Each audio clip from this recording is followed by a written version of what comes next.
Krunchy. Stays crunchy. Milk. Nick Jew and I recorded an entire episode of Krème Pâtissière the other night. Said we was live, and guess what? We wasn't live, and the recording of the show was jacked up too. So then I had to gather the bits and pieces. I had to go in a cave with a box of scraps to try to build Iron Man. Now, once I figured out how to do it, I kind of was like, oh, you kind of a badass editor, T. You kind of picked up some new skills that normally do not sit in my wheelhouse. So basically, each of these videos is a feed that is feeding into one video, right? Sure. But there are also two individual videos. Box has a video. I have a video right now. They're going to be recorded. They are recorded separately. I can take one of those, well, in this case, those separate videos, and then I had to throw a background up in Premiere, then throw each video up in Premiere, and then had to make them the right size and the right fit, like so it all looked like this. In this case, the Krème Pâtissière one, which looks different.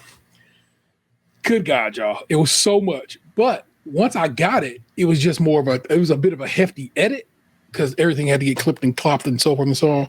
But after that, I was like, oh shit, now I know how to do this. So I actually thank the guy who made the YouTube tutorial as to how to just put two videos horizontal on one pane. And of course, Vanessa told me how to do the background and shit like that there because she has the experience. And I had to go comment on my man's video and be like, hey man, you just saved an entire episode of my Bank Off podcast. Big up. So respect due to that dude for putting me on the game and showing me how to kind of, if I had to, Lord willing, I never have to do it again, build one of these basically from scratch and make it look pretty decent. Well, I can make that kind of happen. So that was wild, bruv. I don't know. It's good because that way I'm learning and trickery happens and so forth and so on. I kind of get that locked down, but then it's terrible because I was like, man, it had me in a bit of a state. But I did it all in a day. I figured out yesterday that it was broken and fixed it yesterday. It's going to be a weird hinky looking video because Nick Jew's video was stuttering the entire time because it's the way it downloaded. Mine is relatively smooth. So it'll be a good time. I'll put a warning in front of it when I post it later today. And when you watch it tomorrow, you let me know. I'll just be like, hey man, this shit ain't gonna look great. But the fact you got a video at all should be a bless up. It's like those sensitivity warnings they put on videos for people with like narcolepsy. I mean, not narcolepsy. That'd be narcolepsy. Great. You know what I'm trying to say. Epilepsy, but it'd be hilarious. Epilepsy, like, yeah. Look, the other ipsy. You might fall asleep to this shit. Be careful. You won't hit your Oh my God. But yeah, otherwise, man, we out here grooving. I got to get a new office chair. This chair is actually busted now, man. I've had it since the beginning of the pandemic. And I sat on the other day and I hit it the wrong way. And that bad boy was like, nah, man. And I'm like, damn. So it's technically, I'm being supported right now by another chair that's behind this chair that's keeping me sitting upright. I think you and I bought chairs from the same website. Yeah, the whatever. I forgot what it's called, but yes, we certainly did. Yeah, this one's like got some damage to it, but it's still like holding together. Yeah. So, yeah, I bought this literally the week of the week they sent us home because I'd been sitting in a dining room chair that, like as I was working, I was like, this is terrible for 8 hours. I gotta find an office chair. So, kind of makes you think just how like shitty dining room chairs really kind of are. Well, because in theory, you're supposed to just sit there. What a meal takes, an hour. Yeah, but are you not supposed to be comfortable for the meal? Like, I'm supposed to get up with my ass hurting just because. I think maybe it's time that we evolve our chair quality. You're not wrong, my guy. So you're saying you're like, damn, my cheeks all numb and twisted up and so forth. So, but yeah. So I don't know. I'll research it at some point and figure it out as to which one. I like this one. If I could just buy this one again, I would.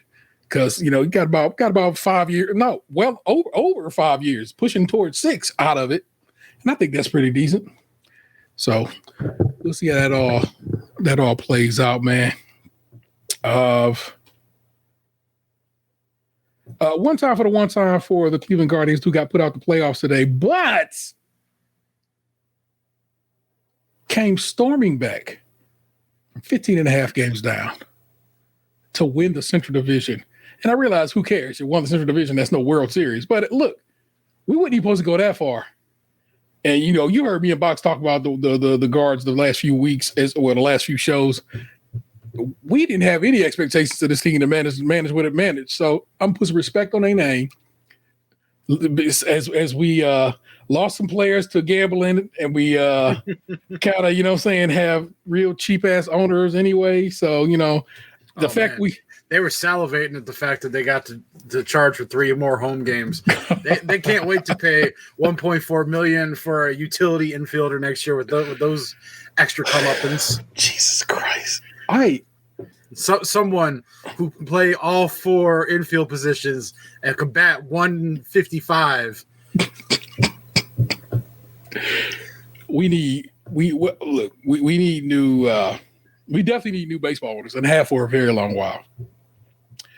I would lean toward we probably need new football owners too, but I don't know who I would say needs to be in position in charge of that operation. But can't be no worse than what we got now. So the thing about it is, it's like the team's actually well run with the resources they have. Yeah, they would just be they'd be amazing if they had more resources. So I need somebody just to not be, fuck it, I'll spend it. I need somebody with that kind of attitude. Like, you know what? I'll buy a championship. Yes, please do that. I have to wonder, though, like, how much that would actually change the team. Like, because they are the way they are, like how good they are and whatnot, based on, like, them having to do what they have to do with what they have. I wonder, like, how having more would actually change their processes. Well, if we point at the Mets, like, third most expensive team in baseball from, or something like that effect, didn't even get into the playoffs. Yeah, like I literally read like a Cleveland.com article like a half hour ago. Yeah, it was talking about how it came out before we lost today, but the result doesn't matter. Yeah, it was talking about how Jose Ramirez signed that team-friendly deal to stay in Cleveland because like this is where he wanted to be. Yeah, as opposed to someone like Francisco Lindor, who always wanted more, and especially more than Cleveland was willing or was able to give.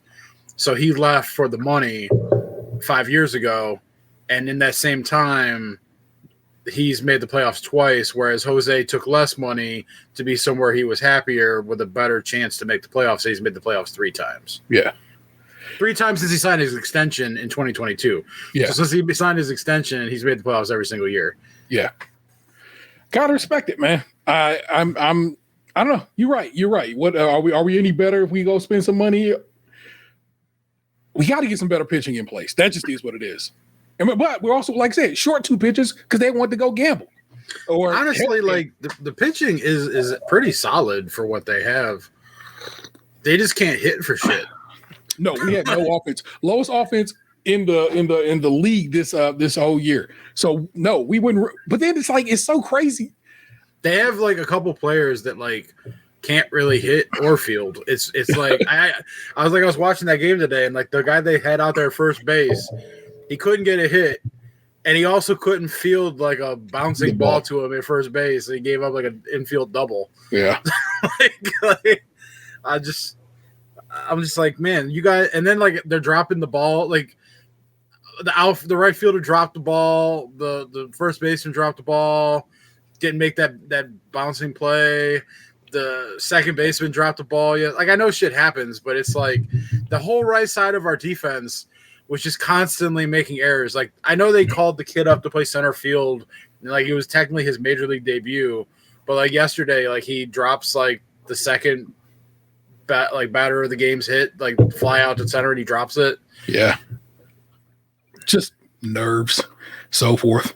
But that's kind of interesting too. We had somebody who we were like, all right, you know what? I'll call you up from AAA ball to come and play in MLB playoffs. Yeah, come on up here. That means they had no real choice because the other guy's face is in 1,000 pieces. Yeah, because the guy got hit with a 99 against that same team. I want you to know.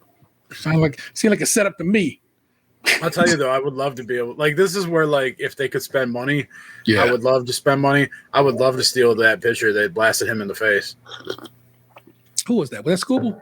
Yeah, Tarek Scooble. Yeah, everybody and mama thinks Detroit's about to have to put him up for sale next season. So depending on what happens, I guess this season. So that's the thing that, like, I hate about baseball.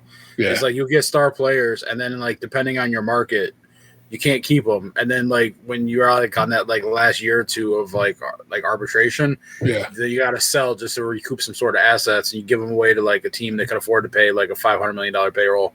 Yeah. We're probably gonna lose Quan because of that shit. They were trying to trade Quan at the deadline because I think he still got, like, I know it's at least 1 year of arbitration, but it might be 2. Yeah. So they're trying to, like, sell him now while they can get more for him. But it's just like, it feels like we never get anywhere just selling. Like, we have, like, a farm system and we have a team that competes, but, like, it just never feels like they can actually get over the hump because they're constantly selling off people who, like, make all-star teams and stuff. That's where I need somebody who willing to just, like, fuck it, I'll spend the bread. You know what I'm saying? Take that L or the whatever, the luxury tax, as it were, and then see what you got to do and make it happen. So I feel like, do they got a CBA coming up? Is baseball? Yeah, baseball, I think, after this coming year could go into a lockout. Yeah, so they got a lockout coming up. WNBA has a potential lockout coming up. It's a lot of people. It's the business of sports is, of course, it's just as capitalism is capitalism. It is what it is. You know, the whole WNBA thing is fascinating to me on how, like, willing so many people in that league are to be openly bashing each other. It's just wild to me. Like, you know, you like to go back to, like, the All-Star game stuff with Kelsey Plum, and yeah, now, like, they're all attacking the commissioner, which, like, I mean, right or wrong, whatever. Like, I don't, you know, it seems like she's in the wrong, and, like, they're justifying what they're saying. But it's like, it seems like the impression I get is it feels like nothing goes on behind closed doors there. They just all air it out in the streets for everybody to see, no matter what it is. I think I appreciate that about the ladies' game, because it do be, like I said, it was, you know, all the shit that was going on back behind the scenes with, just, let's say, Shedeur Sanders in the NFL, and then stuff going on behind the scenes with, like, Kawhi and this whole company situation in the NBA. It's all real gentlemen's agreements kind of bullshit popping. And where these ladies are like, yeah, this one fucking that one on that team. Oh, they broke up now and they hate each other. It's crazy how it goes down. No, they don't get down with each other at all. Oh, she like her, but she's straight, but she thinks she can get her, she can pull her over. Like, and I'm like, yeah, a little bit of zest, a little drama. It makes for a very fun sport.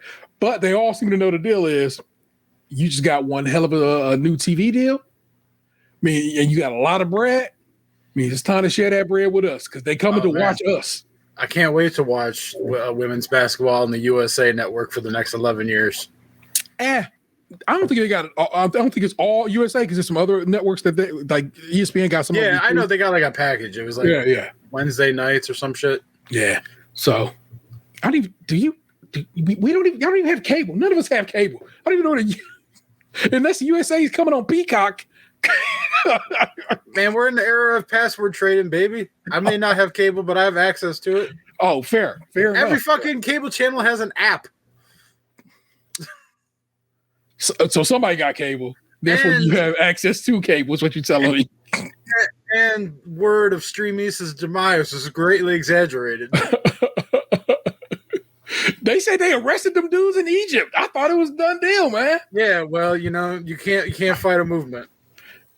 Fair enough. Streamlabs has got about 2,000 fucking alternate URLs, so I'll have to. I may or may not have been consuming the NFL product while I was in Atlanta on my phone this past Sunday.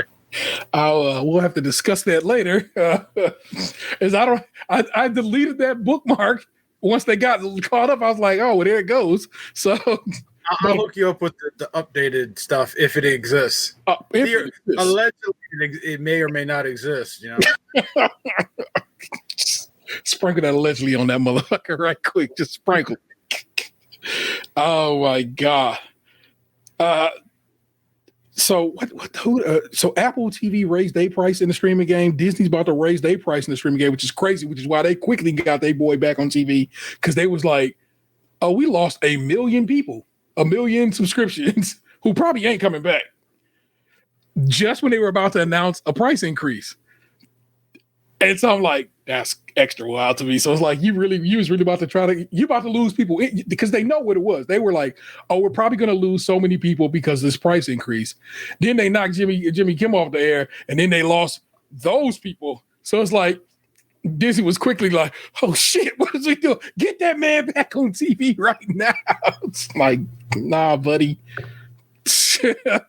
You're just gonna lose some people anyway. Microsoft just raised the price of Xbox Live.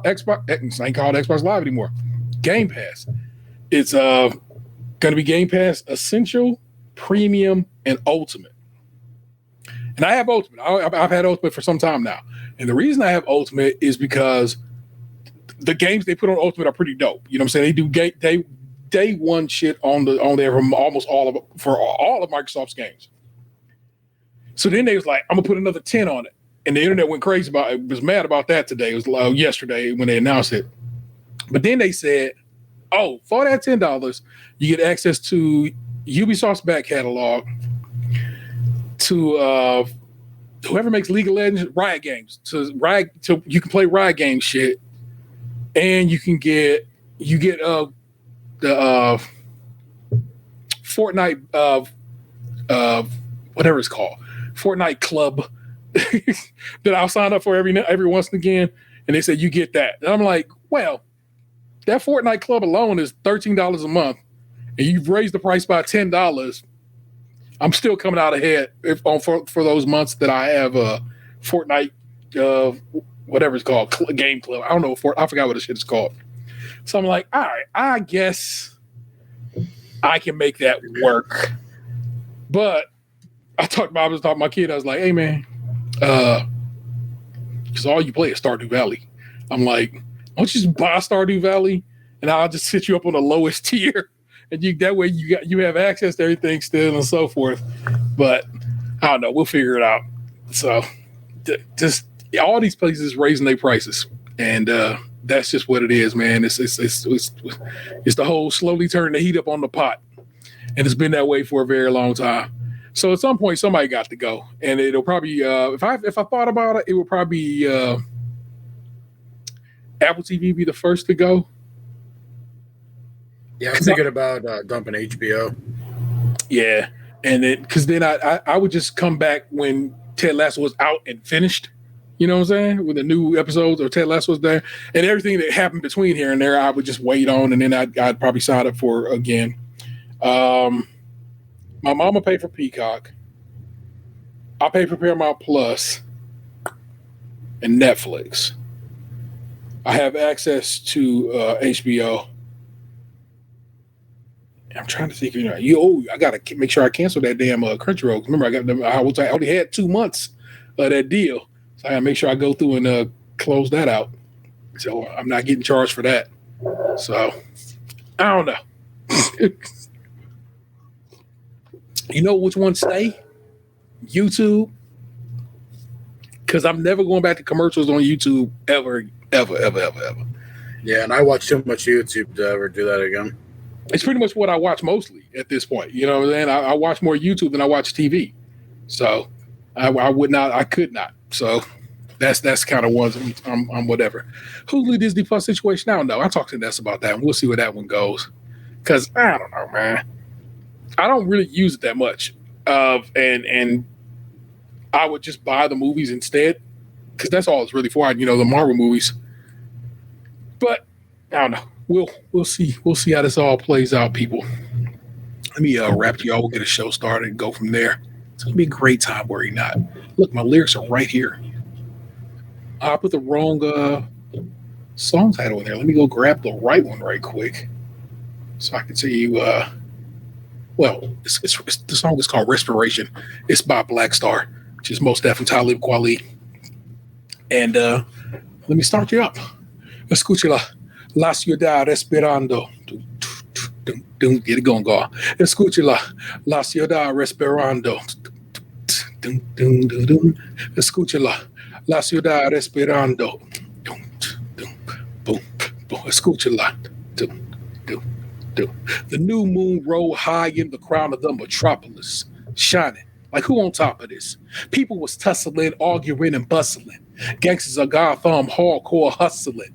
I'm wrestling with words and ideals. My ears is pricked, seeing what will transmit, and the scribes can apply the transcript. This ain't no time where the usual is suitable. Tonight alive, let's describe the inscrutable, the indisputable. What we New York, the narcotic, draped in metal and fiber optics, where mercenaries is paid to trade hot stock tips for profits. Thirsty criminal sick pockets. Hard knuckles on the second hands of working class watches. Skyscrapers is colossals. The cost of living is preposterous. Stay alive, you pay or die, no options. No Batman and Robin. Can't tell between the cops and the robbers. They both partners. They all heartless, with no conscience. Back streets say darken. Our unbelieving hearts stay hardened. My eagle talents stay sharpened. The city lights stay throbbing. You either make your way or stay sobbing. The shiny apple is bruised but sweet, and if you choose to eat, you could lose your teeth. Many crews retreat. Nightly news repeat who got shot down and locked down. Spotlight the savages. NASDAQ averages. My narrative rose to explain the existence amidst the harbor lights that remain in the distance. So much on my mind that I can't recline, blasting holes in the night till she bled sunshine. Breathe in, inhale vapors from bright stars to shine. Breathe out, weed smoke retrace the skyline. Hurt the bass ride out like an ancient maiden call. I can't take it, y'all. I can feel the city breathing, chest heaving against the flesh of the evening. The sigh before we die like the last train leaving. Hey, welcome to it. It's Today's Krunchy Milk. It's episode 585, and it's guaranteed to be at least 14 carats of fun. I'm your host, Adas Terror, 713, joined as always by the homie Lunchbox 2099. What's up, good sir? In the parlor. It's all to the good. This is one of the ones I thought you might be aware of. 585, and apparently in the realm of gold, is 14 karat gold, as it is 58.5% pure. Well, hot damn. The gold game. Look at me learning for no reason. But I stay woke. You know what it is. It's Today's Krunchy Milk. You know what I'm saying? We out here doing the damn thing. You'll get a news story. You'll get some box. You'll get, I don't know if I have anything to say, but I'll try. I'll see what I can whip up. And then you got some amateur assholes, and we'll get the fuck up out of here. It's lovely that way. It's how we move. What you look, you have cat action? Someone's tugging on my chair, and I'm trying to figure out who. He was like looking. I was like, "Oh shit! Somebody ran up on my mask." But let me hit you with this little news, and it's a fine news story. Nothing bad about it, and nothing great about it. But it's it's important. Go saying it. We talk Ohio shit. Megan Henry on the byline. That means this comes from the Ohio Capital Journal, though I initially pulled it from scene Cleveland. Ohio rail plan approves 5 projects, and Ohio passenger rail proposals will undergo federal study. This is a good thing, y'all. We can get these trains up and running again like they should have been. It makes for a much easier travel around the Buckeye State, and that can be a big deal. The Ohio Rail Development Commission recently approved millions in grant assistance for 5 freight projects as passenger rail proposals undergo federal studies. The commission approved more than $2.3 million in grant assistance for 5 projects for the Ohio Rail Plan, a federally funded document a federally required document that is updated every 4 years. The Rail Commission approved a $350,000 grant to First Quality Tissue Midwest, LLC, for installing rail infrastructure to help in the company's new plant in Defiance. A $1.2 million grant to help rehab a bridge on Wheeling and Lake Erie's Railway Rook subdivision in Tuscarawas County. A $174,000 grant to Wilmington Iron and Metal Company in Clinton County to grow its on-site rail capacity. A $497,875 grant to R.J. Corman Railroad Company to support a project to rehab part of the St. Mary's subdivision in Mercer and Algalais counties. And a $150,000 grant to the Kraft Heinz facility in Fremont out in Sandusky County. Basically, these places need to be connected to the rail to get their stuff off the rail to their facilities. And so these things are helping them. But also, Well, I'll just read it to you. These 5 projects represent a significant commitment to the improved safety and economic development in the state. Of the Ohio Rail Commission Executive Director Matthew Dietrich said in a statement, together these projects demonstrate just how important rail is to Ohio's economy. Now, as for the passenger situation, Passenger Rail, the first round of the Federal Railroad Administration's Corridor ID program was announced in late 2023, and 69 routes were selected, including 4 Ohio routes. The program involves intercity passenger rail planning. Ohio's 4 routes, 3 C and D: Cincinnati, Dayton, Columbus, Cleveland, Toledo, Dayton, Midwest Connect, Chicago, Fort Wayne, Lima, Columbus, Pittsburgh, and Amtrak Cardinal enhancements. The Ohio Rail Development Commission is sponsoring studies for the 3C plus D corridor and the Cleveland-Toledo-Detroit corridor. The initial 3C and D corridor project includes 3 daily round trips, and it could add 1,100 jobs and add more than $100 million to Ohio's economy, according to All Aboard Ohio, a nonprofit that advocates for public transportation and passenger rail. Midwest Connect is sponsored by the city of Fort Wayne, Indiana, and the Mid-Ohio Regional Planning Commission. It envisions 2 or 4 daily round trips according to the Ohio Rail Plan. Amtrak's Cardinal route connects New York to Chicago with stops along the way in D.C., Charlottesville, Cincinnati, and Indianapolis. It currently runs 3 times a week, but it could possibly run every day. Despite the efforts at the federal level, All Aboard Ohio was disappointed there was not more about passenger rail in the Ohio Rail Plan. And All Aboard Ohio Executive Director John Esserly. These projects are so large scale, and since it's something that has been very clearly demonstrated to be a priority for many Ohioans, it seems like a bit of an oversight that there wasn't more in there about passenger rail, Esserly said. It's almost exclusively a document establishing freight rail and freight rail expansion in Ohio. There's a 13-page chapter in the Ohio Rail Plan on passenger rail, but they didn't talk about it, is the point my man here is making. I'll be honest, it was a little puzzling to me because there was an entire chapter, Dietrich said. It's a prescriptive format that we have to follow to be federally compliant. The Rail Commission submitted the first steps for their 2 routes over the summer, and the next step is when detailed planning and design happens. Amtrak also submitted the first steps for the Cardinal route. The next step in the process that we're waiting for approval from the FRA is to develop those studies, Dietrich said. And those studies will develop something called the Service Development Plan, which will provide capital, costs from ridership, estimate equipment, needs, and scheduling. More important, slightly more than 3/4, 78.4% of Ohioans say enhancing the rail network is important or very important, according to the Ohio Department of Transportation's 2024 Transportation Survey. Hopefully, we're moving here, people. Because if you connect Cleveland, Columbus, I guess Dayton, whatever, Cincinnati. I mean, Dayton's a little offshoot. You connect this by train, then that it's way quick. People could work in Columbus and live up here in Cleveland, or the opposite, because it's that quicker to move around, and that's why that ideal is sound and is something that you wish they could just get off they do nothing and do something, because it's better for the state when everybody can make moves and move around freely and necessarily. You know what I'm saying? So can't call it. Your whole tax base works. You got to pay taxes where you work. You got to pay taxes where you live. You should be making a lot of money, Ohio. You're playing yourself by not building these train systems. And I don't even want people to be having to pay more taxes. But I'm just saying, if people going to want to know about it, you might as well tell them about it, right? That's what's up. That's your news for the week. I didn't want to delve any further than that. And I thought that was a solid story. I'm saying it's good that people are we out here, man. We got to take care of the business and the infrastructure of the state to keep this state doing what it does. People sleep on Ohio and talk grease about Ohio, but we are the 7th largest state, and we are responsible for a lot of money in this great nation of ours. And so put some respect on our name and understand what we do here is important. But Box of the Show becomes yours. I hand the reins over to you, but then, of course, you have a nice little video package that goes before that. So me whip that out and put you going there. I hope it's like the Wonder Years where like you got me like playing in the front yard by a white picket fence, and then like me looking lovingly into like my crush's eyes as I kiss for the first time, and then all of a sudden I'm getting on a boat to war I thought it would involve books in some way, story time, but damn. Yeah, I mean, I guess reading Rainbow works too.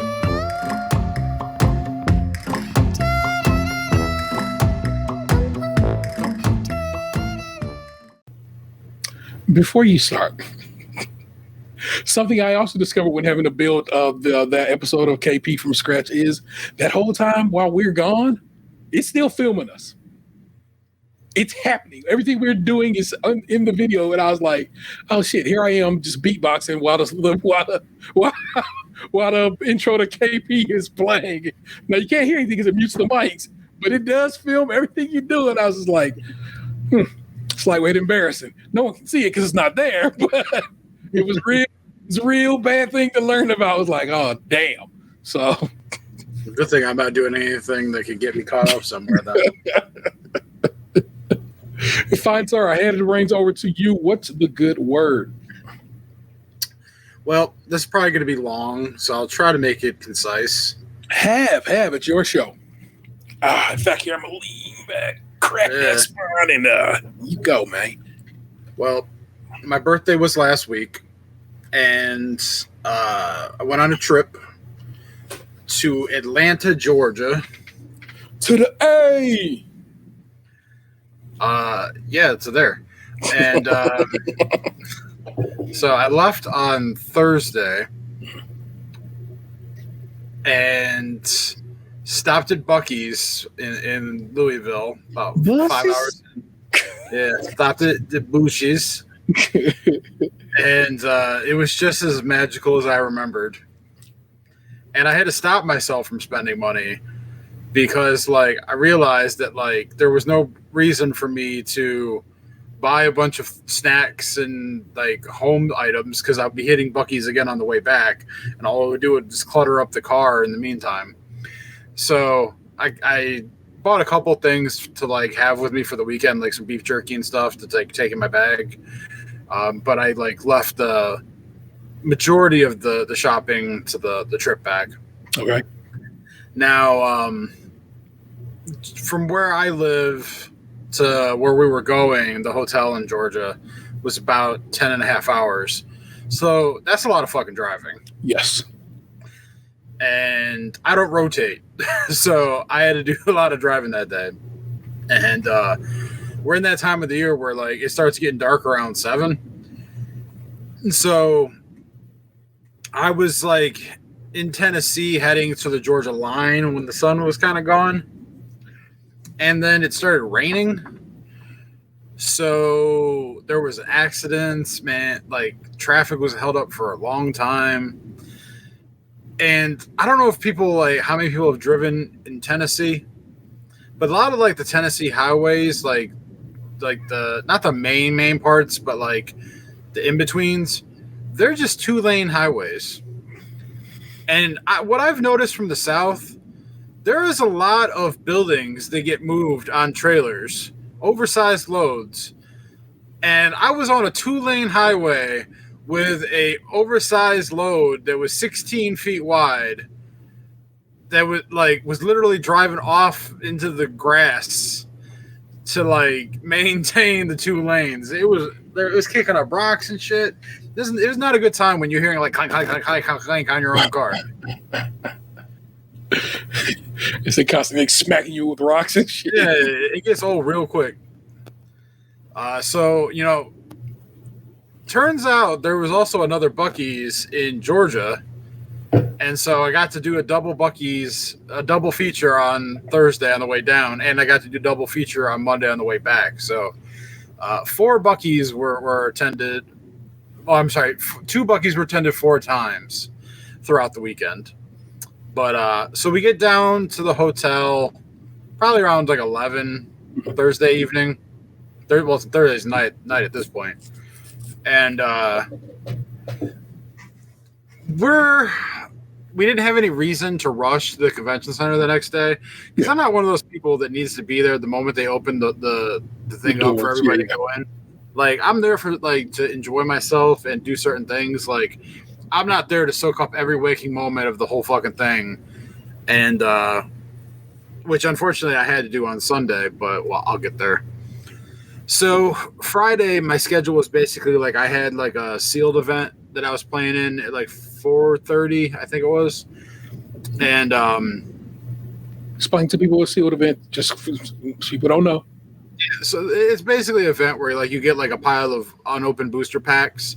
So it's like random. You make a little constructed deck out of like the stuff you open out of the packs. So it's like, and then you just play people. So it was a 3-round tournament.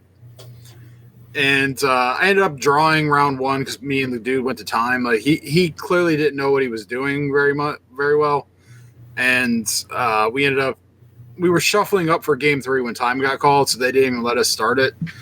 And I just had a kitty land on the back of my chair. I don't know. All right, well, they parkoured off my chair apparently. It's bounced off you. Yeah. If that was the case, it was probably Shuri. She's being a little rambunctious right now. Fair. But so I ended up winning round 2, and it was against like a younger guy. Hold on, I need to regulate. Who's grabbing on my chair? Chair grabber's usually Lila. Oh yeah, it's Lila. Yeah, I caught you. You're pet parenting. So I play against this kid round 2, and like I beat him in a couple minutes. Like my deck was actually pretty good. I should have 3-0'd. Yeah. It was 2 colors. It was consistent. It had good rares. So it was definitely a 3-0 worthy deck. Okay. Which didn't really matter much in this tournament because you were basically just playing for the product you opened. And then at these cons, I guess they have what's called a prize wall. Yeah. So like, I do have a kitty now. Oh, that is Lila. She made the leap. Usually it's Shuri that goes back there. Yeah. Looks like she's trying to see something on the ceiling. I'm like, say, what has her eye? I don't know. A mosquito, a fly, a spidey. Lila, what are you doing, baby? Don't worry about me, man. Yeah, I gotta hold the chair steady because she's a skittish one. Like any instability and she's out. Shuri, on the other hand, is more athletic. Yeah. So anyway, like I played the kid round 2, and he was like probably late teens, early 20s maybe. Like he's the kind of person I would classify as like good but early in their Magic career. Okay. And so like I was chatting with him, and I talked to him about like my past and stuff, and I told him that like I was kind of impressed with his deck based on like the fact that it was 3 colors and what he was able to pull off. Like even though he lost, like I sat there and he asked if I'd play a couple more games for fun because we got done so fast. Yeah. So I humored him, and I played like 2 or 3 more games with him. And then last round I got paired up at like table 2, and I was like, that shouldn't be right because I was 101. Like that should be like reserved for a 2-0. Yeah. And so I go to the second table, and at the first table there's a guy in a wheelchair. Now this makes sense that like he doesn't move because like usually when there's a player like that in a tournament, they get like a special like seating assignment because accommodations. Moving around is kind of difficult. Yeah. So I sit down and I realize I'm playing against a child, like an actual factual child, like probably like 9 years old, 10 most child. And then I find out that the child is sitting at table 2 because he is the child of the man in the wheelchair at table 1, and they have reserved assigned seating. Okay. So, the kid is playing like a really aggressive red-green deck, which he beat me game 2. Yeah. Like that's how good his deck was. He was a child and he won game 2. And it wasn't like I threw the game intentionally. Like he just literally straight up like his draw was fast. He crushed me. It was insane. But like the problem is he was a child. So instead of like focusing on the task at hand, he's constantly, Daddy, look what I got. Or like, oh man, if I drew this, I was going to do this to you. Or like, I don't want to do that because of this. He's just yapping and like not paying attention to life totals. Like wanting to take stuff back after he's already did it once he realizes that like it's not going to go the way he wants it to go. And I'm just like, come on, man. Like, I just want to get through this. And so like I ended up beating him game 3. Like he mulligans for down to like 3 cards, and I crush him. And at this point, like his dad was already done with his match, so he was kind of like coaching his son through it a little bit, like not really telling him what to do, but he was like kind of talking to him. Yeah. And so like I win, and as like we're finishing up, his dad thanks me because like I basically had to sit there and keep this kid on task the whole time. I had to write down the life totals for both of us. I had to ask him every time if he was done, what he was targeting, if he wanted to do something. I had to like run the whole game for both sides. You babysat somebody's foreign ass child. Well, foreign. I mean, foreign to you. You don't know him. He ain't your friend. He ain't none of your people's kids. That is true. I did not know this gentleman or his child before I sat down. There you go. So the dad thanked me, and I told him it was all good. And then he leans over to his kid, and he goes, "Hey, son, here's something you can learn from this." He goes, "When you sit down across from your opponent and you see them pull out a life pad and write down both life totals like your opponent did, that means he's a good player." And I was like, "Oh man," I'm like, "I used to be good, but I'm like, I ain't good anymore." And he's like, "Well, I don't think it's really like a skill that ever really leaves you." And I'm like, "That's probably true." I'm like, "But the problem is, I stopped playing regularly so long ago that like I don't know what 70% of the cards are anymore." So I'm like, I have to read everything, and like I kind of have to like just kind of guess or go off feel sometimes because like I don't know all the tricks, I don't know all the possibilities. Yeah. So I'm just kind of winging it. But like I just, I'm naturally better at this game at this point than most people, so it gets me by in like certain situations. But I told him I'm like how I like had played in the Pro Tour one time, and like I had a bunch of like Grand Prix finishes and whatever. But he is like, "Thank you." And so like I was packing up my shit because the tournament at this point was done, and the life pad I have is like it's got artwork on it from this artist named John Avon who did these basic lands for the set in the late I think it was the late 90s. It was called Unglued. Mm-hmm. It was one of those jokey sets that weren't like real Magic cards, but like the booster packs came with like one of these basic lands in it. They were the first full art lands, so they were like really beautiful artwork, and so they were always been really popular. And when I got back into playing last year, like the Goodwill auction site had 3 notepads that had the artwork from those lands. It was an island, a mountain, and a plains. So I bought the lot. It was like $15 or something like that because I thought they were cool and that would be a nice thing to have in my bag for when I played. And so I had all 3 of them in my bag, but I only need one at a time. Yeah. And so like I pulled out the mountain one, and I gave it to the kid, and I said, "Here, now you have a life pad, so when you sit down, your opponents will know you're a good player." Fuck yeah. You're the best, man. And then the next day, once I realized I didn't have that notepad anymore, I kind of regretted giving it up. Oh my God. It is what it is. Yeah. Like the dude like thanked me, said it was real nice, and the wife/mom was like there because she has to like basically like she's the hands for her husband. Yeah. Because he's in a wheelchair, and I could tell like his hands were like constantly gripped up, so like he could do a little bit, but like she had to do all the shuffling and everything. So like she said that was really sweet, and she thanked me. And then the prize wall thing that I had mentioned earlier, the way that like a lot of the tournaments at the convention work now is like you don't get like some tournaments you do get like prizes for like winning or top 8ing or whatever. Yeah. But like a lot of the tournaments you just get prize wall tickets. It's like going to like the carnival or like a Dave and Buster's or some shit and getting arcade tickets and then cashing them in at the prize counter for something. Okay. So like you get like an allotment of tickets at the beginning of the tournament, like because you get tickets if you win or lose, but if you win, you get more tickets. So they just give you all your quote unquote losing tickets up front. And then when people are playing, the judges come around and then they put the piles on each match for like the winner. So whoever wins gets the second grouping of tickets to like equal the winner's purse or whatever. Okay. So like I got like, winning tickets off of the 2 rounds. And then the round I drew, they just split the winning tickets between the two of us.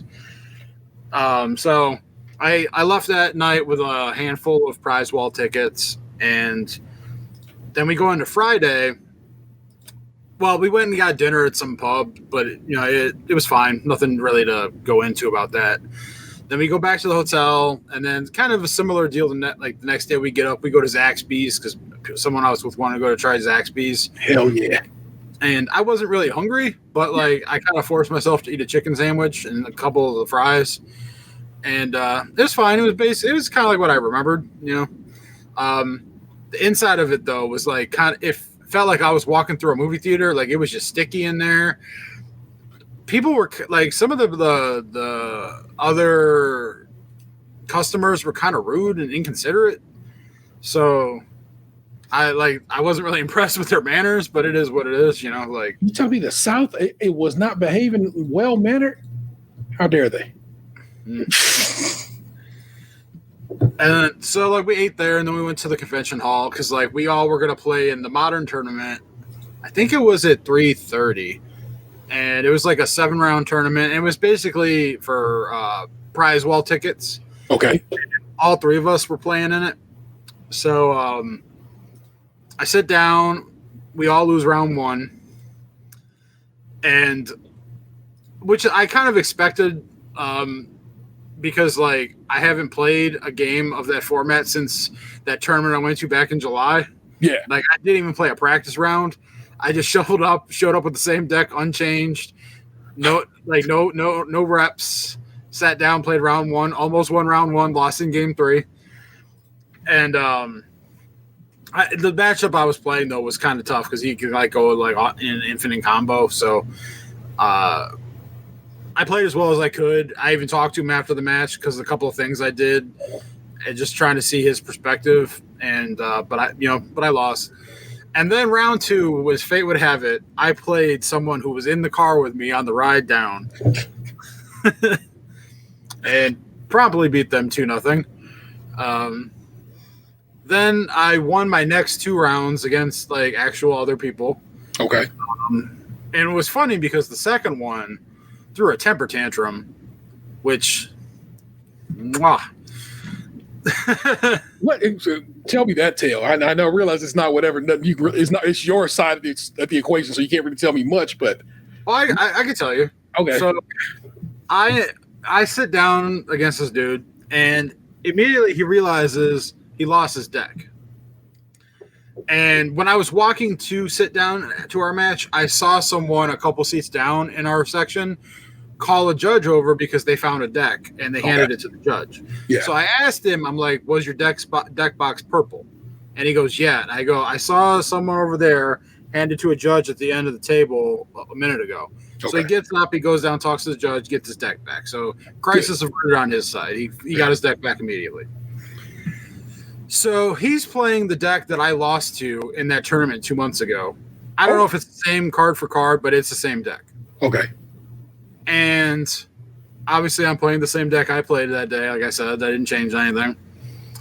And a couple like my deck is built in such a way that like the people who play this game regularly in this format, as soon as like turn 1's over, they know exactly what I'm playing.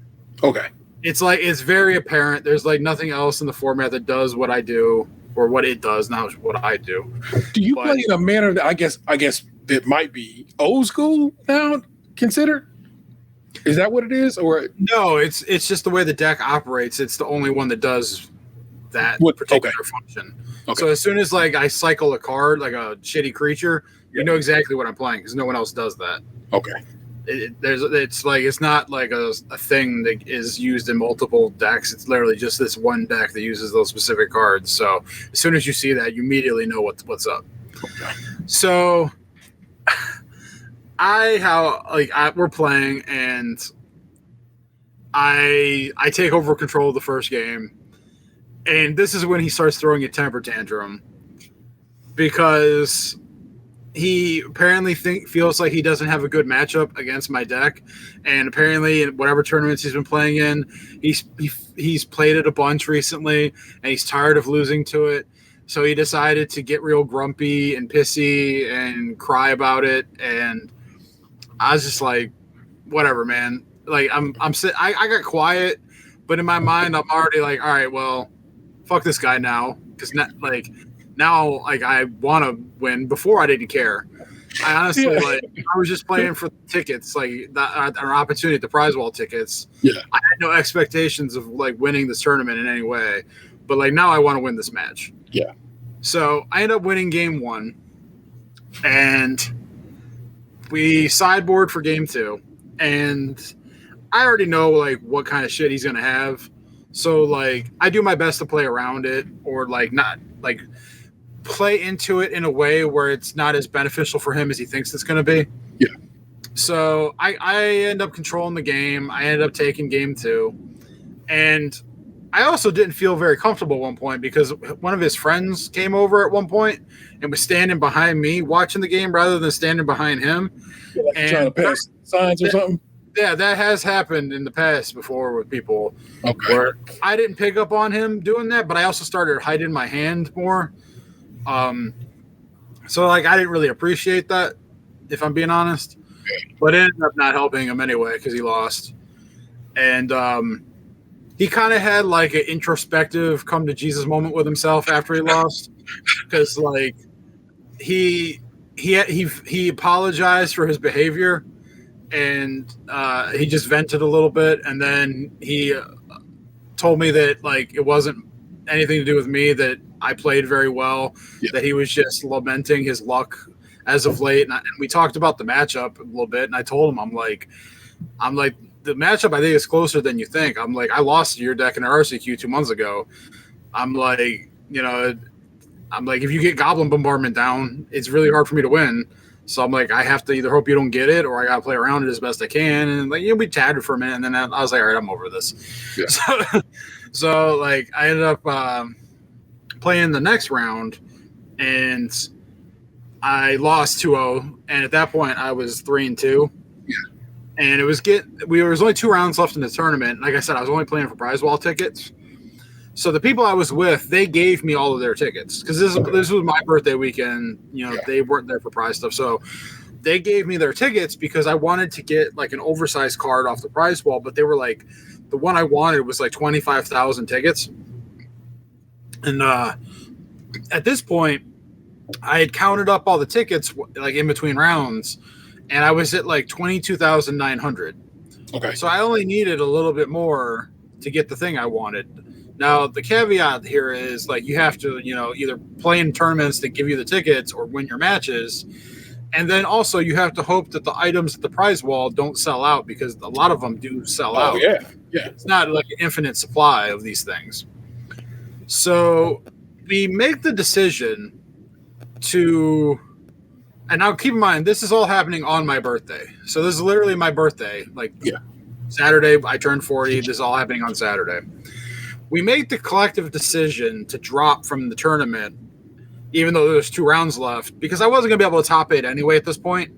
And we were literally just grinding for tickets, but we kind of figured all 3 of us collectively could get the tickets the next day, because the one guy was already playing in a tournament where he was going to get some tickets, and then the other guy could like go join a side draft and get some tickets. So we kind of like, all right, well, we can make this happen. If we leave now, we can go eat dinner somewhere and then get back to the hotel, because on Sunday we did have to show up at like when they opened the doors, because they opened the convention like doors, or the hall at 10 a.m. and I had a tournament that I had to play in at 10:30. So I did have to, and the Falcons were going to be playing right across the street. So we were going to have to find parking, whereas the first 2 days we had a parking pass to a garage next to the convention center. We were going to have to figure out where to park somewhere. We had no idea where. So that was going to like be a mystery on time. and then we were going to have to fight the crowd getting into the hall. And so we actually wanted to get back to the hotel at a decent time.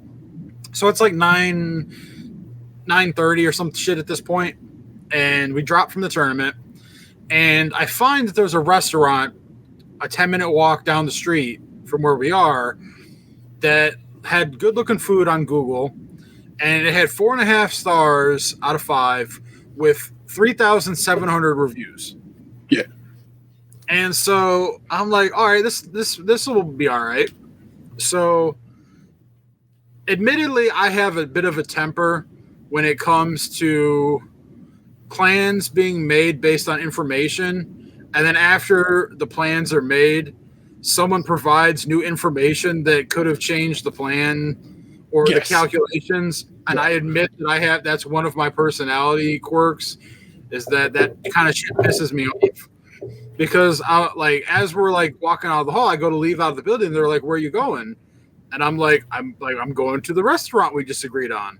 And they're like, "Oh, well, we want to take our bags to the car." And I'm like, we didn't talk about that at all because the car is 15 minutes in the opposite direction. Yeah.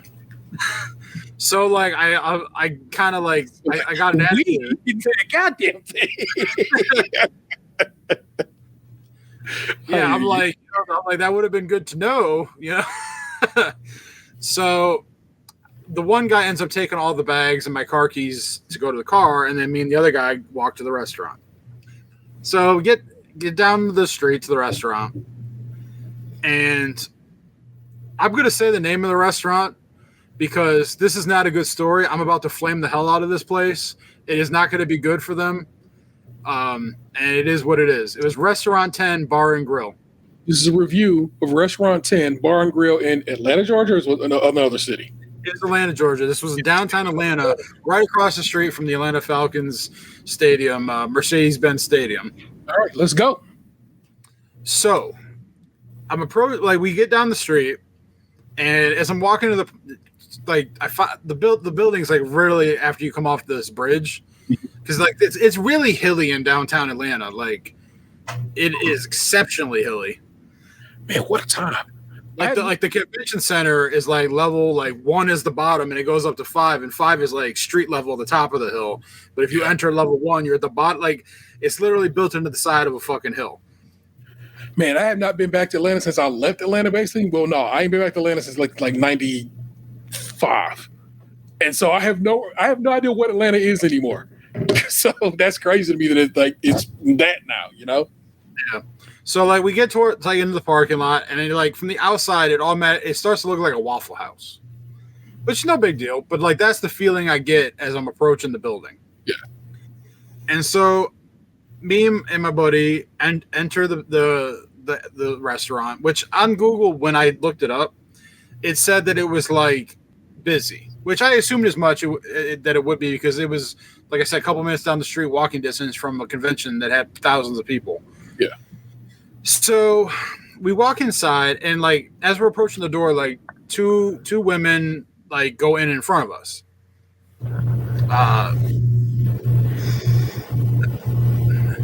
And the noise, it got noisy all of a sudden. I muted myself to cough, so then you started hearing the room again. Sorry. So we enter behind these ladies, and the restaurant is predominantly black. Yeah. Which no big deal to me. I don't care. That. So is Atlanta in general. So yeah. But I'm fine. Yeah. There's immediately some people that I can tell by looking the way they're looking at me. I don't feel like they're fine with me being there. Huh. Patrons, not staff. Okay. Staff won't even notice, won't even acknowledge the fact that we walked in the door. Yeah. There's a dude at the hostess station who's just chatting with these two women, and they're older women, not old, but they're probably early 40s, they're not young women, and so he's just chatting these women up. Yeah. Not acknowledging the fact that everyone needs seated, not even saying hello, I'll be right with you. And then when he finishes yucking it up with them, he disappears. And so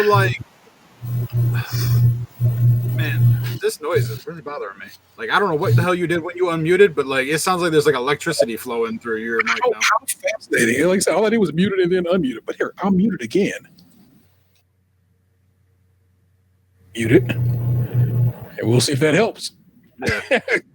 So after probably somewhere between 5 to 10 minutes of just standing in the doorway of this restaurant blocking traffic, some other lady eventually asks how many we're going to have for seating.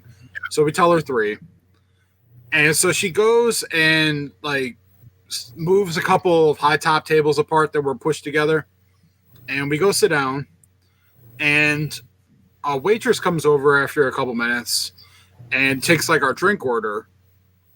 And then while she's off getting like our water and like my buddy got a soda, our third shows up. So like I told you, it was like a 15-minute detour from the car to the restaurant. So we went straight to the restaurant, and all we've accomplished in the time that he and I, all of us separated, was we eventually got seated and we asked for some water. That's how long we waited at this restaurant to get any kind of acknowledgement. Yeah. So the waitress comes back and she brings my water and his soda, and she asks him what he wants to drink. So then it starts a long discussion about how they don't have any alcohol, like any beer on tap, and they only have bottles and yada, yada, yada, yeah, whatever. And then I put in an order for fried pickles. So then she comes back with his beer and the fried pickles, and she takes like our entree order. So I ordered the turkey wings with a side of candied yams and mac and cheese. The one guy that showed up last orders wings, and the other guy orders like 3 veggie sides. It was like their veggie platter. So he ordered like their baked beans, their mac and cheese, and mashed potatoes, I think is what he ordered. So we got the order in around like 9:45. We're sitting there, we're watching the Georgia-Alabama game. People that came in after us have been seated. They have food. They're now have left. And keep in mind, I mentioned earlier on that like on Friday and Saturday, we had parking passes for the garage. We're supposed to be out of the garage at midnight. Yeah. We also went to go get dinner when we did so that we could get back to the hotel because we all have to be up early. Yeah. So the one guy that goes and he disappears for a while. He went to go complain because our food never came. Yeah. And it turns out that it seemed like the waitress never put our order in. Yeah. And so they had to rush to make our food.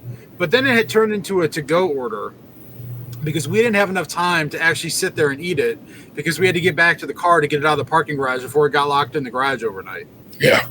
I would not have been able to get out the next day probably because the Atlanta Falcons were playing in downtown Atlanta the next morning. Yeah. So they had to box up all the food, and then we had to walk 15 minutes back to my car, then drive 25 minutes out of downtown Atlanta to the hotel. To eat cold-ass food by the time you get to it. Food, right? Fuck you.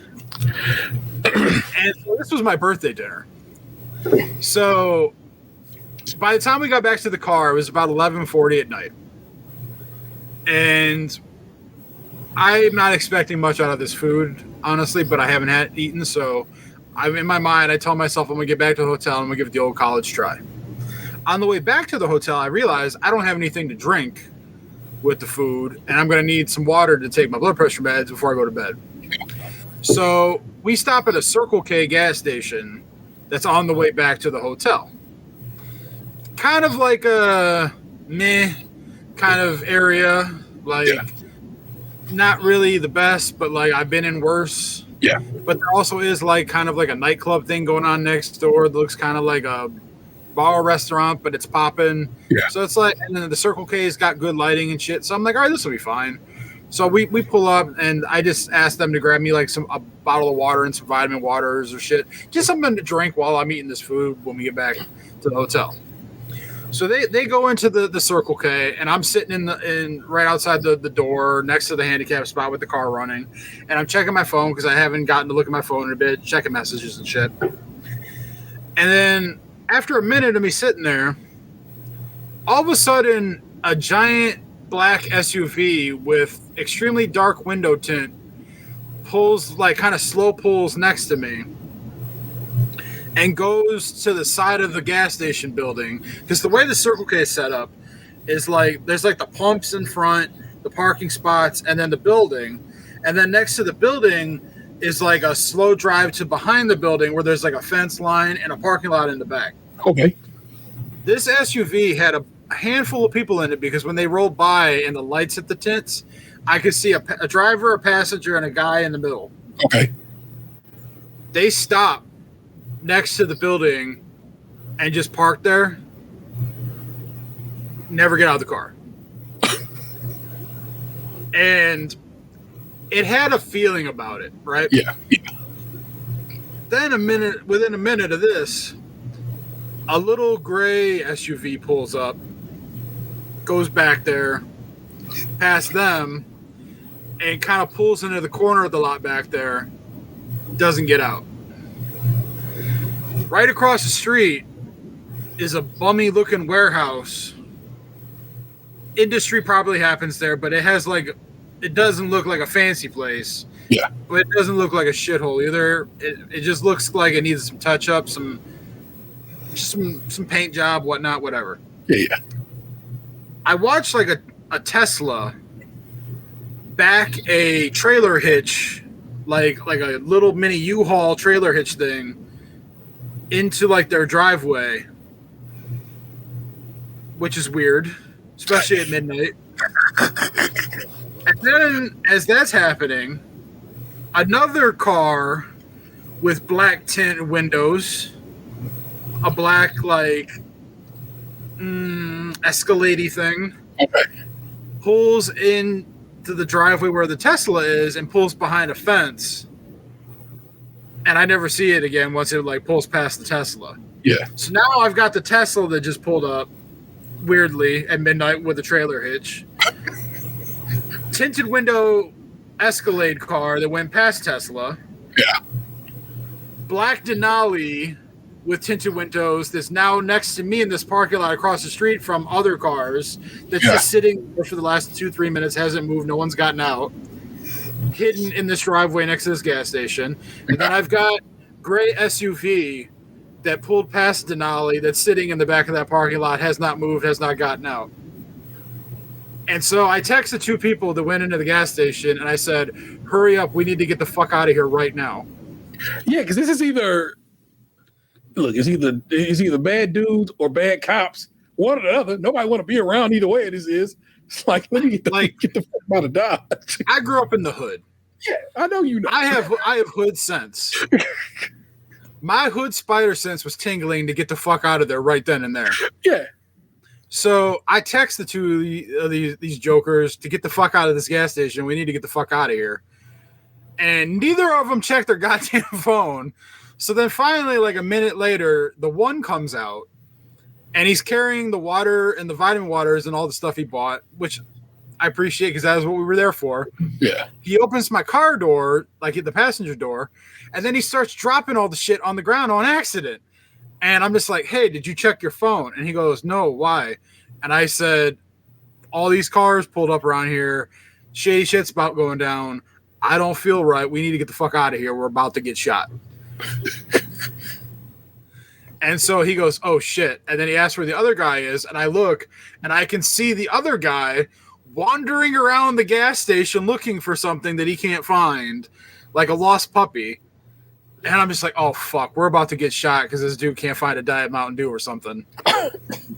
So then the other guy goes back in and gets him. And so he got whatever he was gotten and come out. And then I immediately pulled off. Yeah. Because, like, it didn't sit right. Something was going down. I don't know if it was, like, a coordinated thing. I don't know if it was, like, drugs or guns or I don't know. The next day I did drive by and there was no police tape, so I don't think anything massive popped off, but like it just did not feel right. I'm telling you, I think the people who pulled up next to you to hide across the street from what was going on over there probably was cops. It's probably cops pulling up close to you and bad guys across the street, and or cops across the street and bad guys over here. Well, if they were cops, they were dancing in the Denali when they drove past me because there was a lot of Atlanta Undercovers has a long storied history of being some real interesting individuals who were like that. And that's from when I was there, and that's from the Young Thug case of last year into this year. Atlanta cops is on some shit. So for real. So you wasn't wrong. Plus, like I said, you trust your instinct. It's not. It ain't did you wrong. It ain't never did you wrong. So I'm sorry. Go ahead. I have to chuckle about the restaurant situation because people was like, Keith Lee lying about Atlanta, but Keith Lee wasn't lying about Atlanta. Everything you said you experienced and shit, Keith Lee said he had go down when he visited Atlanta to go to restaurants. Weirdly long waits, food taking forever, if it ever did arrive.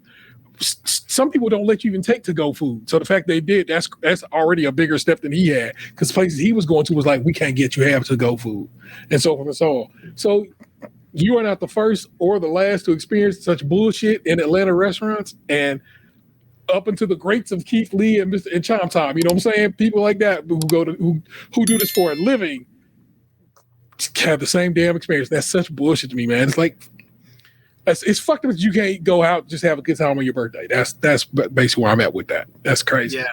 So like I'd ordered the turkey wings. Yeah. Because the waitress said that they were known for that. It was like that, turkey ribs, and then like they had I think it was like turkey rib. God damn.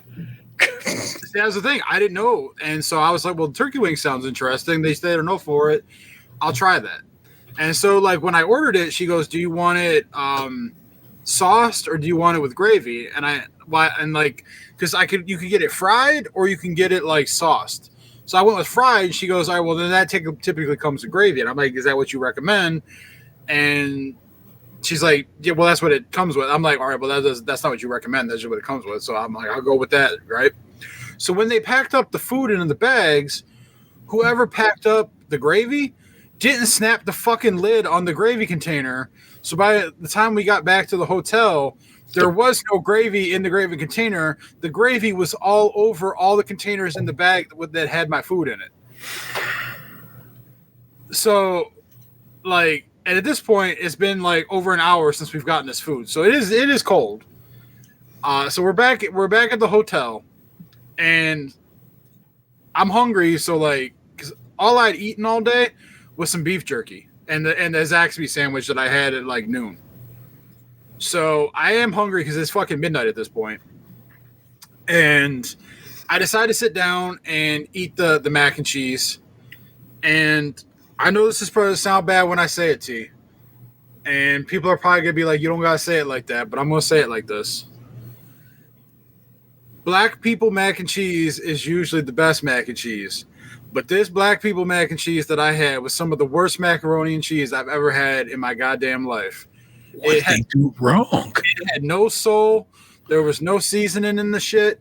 The cheese was like, it literally, like, if you would have told me that a white woman named Karen made it, I'd been like, yep, you're right. Like, I've had your mac and cheese. I know what good black people mac and cheese tastes like. This was some sorry shit. For a place to have 4.5 stars out of 5 on Google with almost 4,000 reviews, this is some of the sorriest fucking mac and cheese I ever had in my goddamn life. And like I said, though, it had been sitting for an hour, but that's their fucking fault. I would have eaten it fresh in the restaurant had they even bothered to make our fucking food. Yeah. And so then, like I said, the other thing I got was like the candied yams or whatever. Yeah. They were fine. They literally just dumped like some brown sugar on the shit and threw like a sauce on it. Like it was like a sugary sauce. There was like no marshmallows. There was no browning on it. Like it was just sugared up fucking yams. It was passable, but like lazy. Then the turkey wings. They were a little cold, but like they were still like passably eatable. But I didn't get to experience them in their full glory because the fucking gravy ended up all over the bag. And so I ate one of the 2 turkey wings, and I gave the other one to the other dude because at this point I was getting full. And I also didn't want to eat too much because I had to go to bed. It was approaching 1 o'clock in the morning at this point, and I had to be up at fucking 7:30.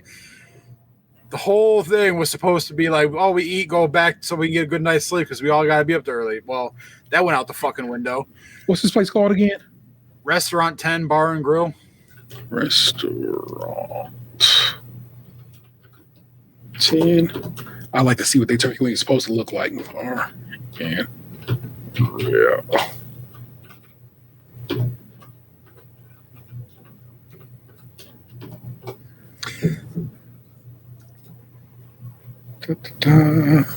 Let's take a look at the turkey wings dinner. That if this menu is to be believed, cost you $30. Yeah, Jesus Christ. And here you go, people. I'll share the screen with you as what this is supposed to look like. You can tell me if it resembled this. Also, their website is clearly it's clearly set up for a phone, as you can tell. Mm-hmm. Their website is not doing what I can tell they do a lot of like DoorDash in there. Yeah, that's crazy. It kind of resembled that to some degree, but like it didn't look like that exactly. Like I don't know if you remember like the look of a wingding from Ponderosa. Okay. But it had like more of that look, but they were pretty big. Like I'm not going to say they were small like wingdings. They were like giant wings. But like the website look of them isn't exactly how, like at least what I got, that's not exactly how it looked. Oh my God. I hate their website. This is also a terrible website. That's bad UX, people. Like, I know that this may not be an indication of anything necessarily, but like the menus at the place were kind of beat up. And like they probably get a lot of foot traffic, but like it almost felt like to some degree like they didn't care about some stuff. Yeah. And then like also it seemed like at a certain point, like when we were in there, the place like went from like a bar and grill to a bar and grill / hookah restaurant, which I think fucked up the whole thing too. Yeah. Because they had a bunch of people show up to go out on the back deck to smoke hookah, which kind of pulled our waitress away from us and kind of exacerbated the problem of us not getting our fucking food. I'm trying to see if there's any more recent. They're fucking lying. I'm not. Well, what I'm pointing out to you is most of these reviews are very old. That's 5 years old. That one's 2 years old. I don't know if they have any more recent reviews. You just might have had. We need some updated reviews. Some stuff. So we get to bed. I go to sleep sometime in the 1 o'clock hour. Yeah. And I'll save the minor details, but we get out of the hotel room probably about 8:30, 8:45-ish. Drive downtown, and I managed to find parking like pretty quickly, honestly. Yeah. And it was only $20. We just had to walk about a half a mile, like over a bridge, to get to where we needed to go. So in all, it wasn't bad. But also, like, I had a bit of an issue where, obviously, people know that I've talked about in the past on the show that like I've been taking weight loss injections, which at times can make it so that I don't have regular bowel movements. And so I hadn't really taken much of a squat in about 3 days at this point. So we get into the convention building, and I kind of feel like I felt for a while like I kind of have to go, but like it's not really like it's there, but it doesn't want to come. Kind of like it's playing hard to get. Yeah. And I find a door that like everyone goes in to line up inside the hall. They kind of line everybody up in like cattle cages, you know, like you're at a livestock auction, and they fill up one cage and then they start filling up the next one so they can release everybody one cage at a time. And it was about 15, 20 minutes before like the hall was supposed to open at 10. And there was a bathroom over there by the cattle cages, I'm calling them. So I go into the bathroom, and someone's coming out of the handicap stall. It was and like there was no other bath stalls open.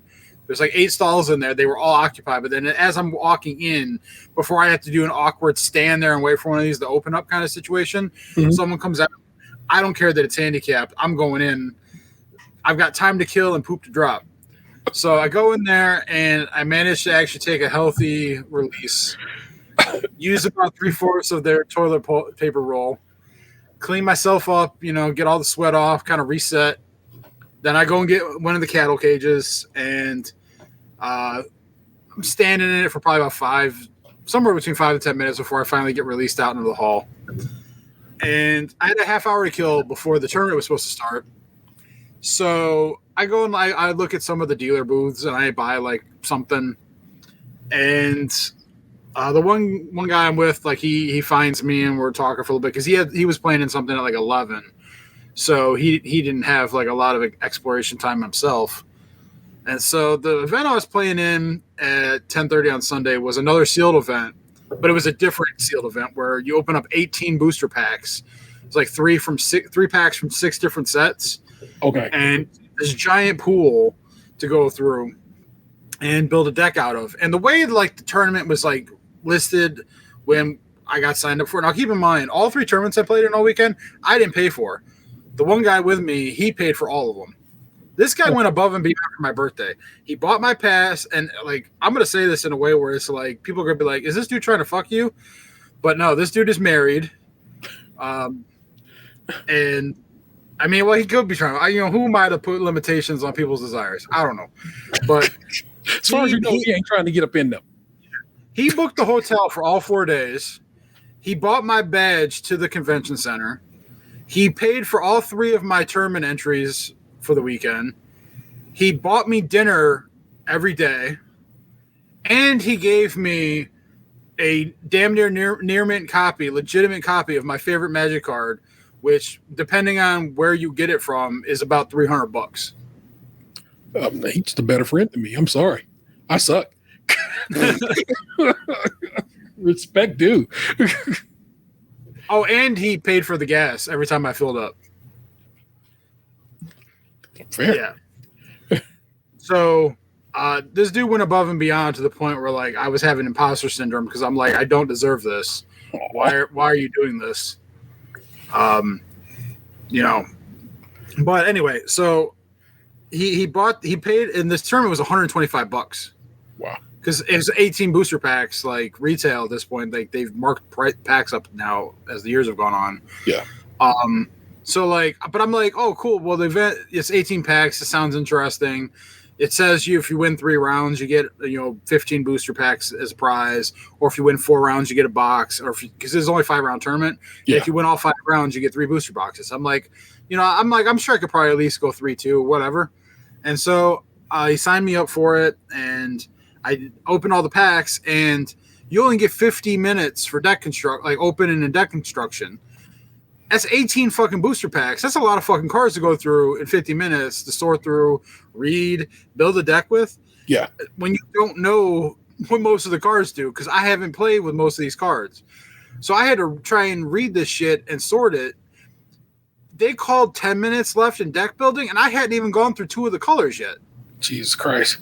So I ended up just throwing a deck together and hoping for the best, going off just pure skill with what I had. And I sit down for round 1, and all the people around me are talking about how the tournament's single elimination.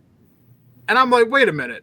I'm like, are you serious? I'm like, this is what they said the prize was. They're like, yeah, but they're like, if you lose, you're out. And I'm like, wait. So I'm like, so I got no sleep. I didn't even have adequate time to go through all the cards to build my deck. And now you're telling me that if I lose, I'm out immediately? I'm like, if I had done that, I wouldn't even have done this bullshit. Damn. So then I win round 1. Hell yeah, you did. And then I play round 2. And I win round 2 too. I win round 2 also. As well, indeed. So then I go to round 3. And at this point, if I win round 3, I get 15 booster packs at least. But I go up against some dude, and his deck was like built, like it was like perfectly suited to beat me. Yeah. So he knocked me out. is a really pleasant young black gentleman. Chatted with him a little bit, and then I got to pull a joke on him a little bit too, because after he beat me, I went to go sit down and check how the Browns were losing. Yeah, and I was sitting by myself at a table, and I was texting with the one guy in my party because I told him I was out, and everything. And so we were kind of like making plans to meet back up because he was done with what he was doing. Yeah. And I got up to go to the bathroom, and as I'm walking towards the bathroom, the kid that just knocked me is coming out of the bathroom, or the young man, I can't say kid, but the young dude who knocked me out, coming out of the bathroom. So like we're crossing paths, and I walk up on him and I say, I swear I'm not following you. We're all good.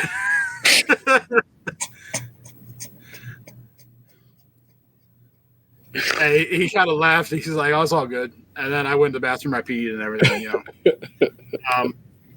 So I go over to like the dealer booths, and I spent about $400.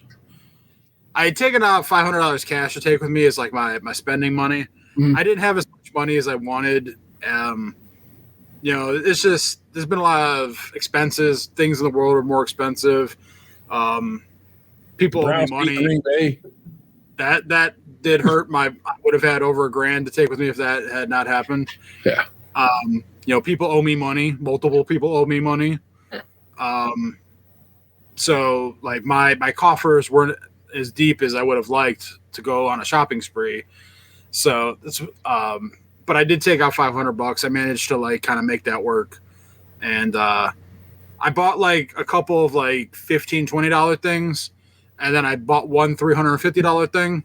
Okay. So that was like my big spend. And then the one item that I had wanted to get off the prize wall with all the prize tickets, because Sunday was the last day, you had to spend the tickets or lose them all because they don't transfer. They're not good for other events. Like they were only good for that day. The problem is Sunday, everyone's trying to get to that fucking prize wall because everyone's trying to get their shit and get out. So we got all the tickets needed for me to go get like kind of what I wanted, except they didn't have the exact thing I wanted anymore. They sold out of it the day before. Yeah.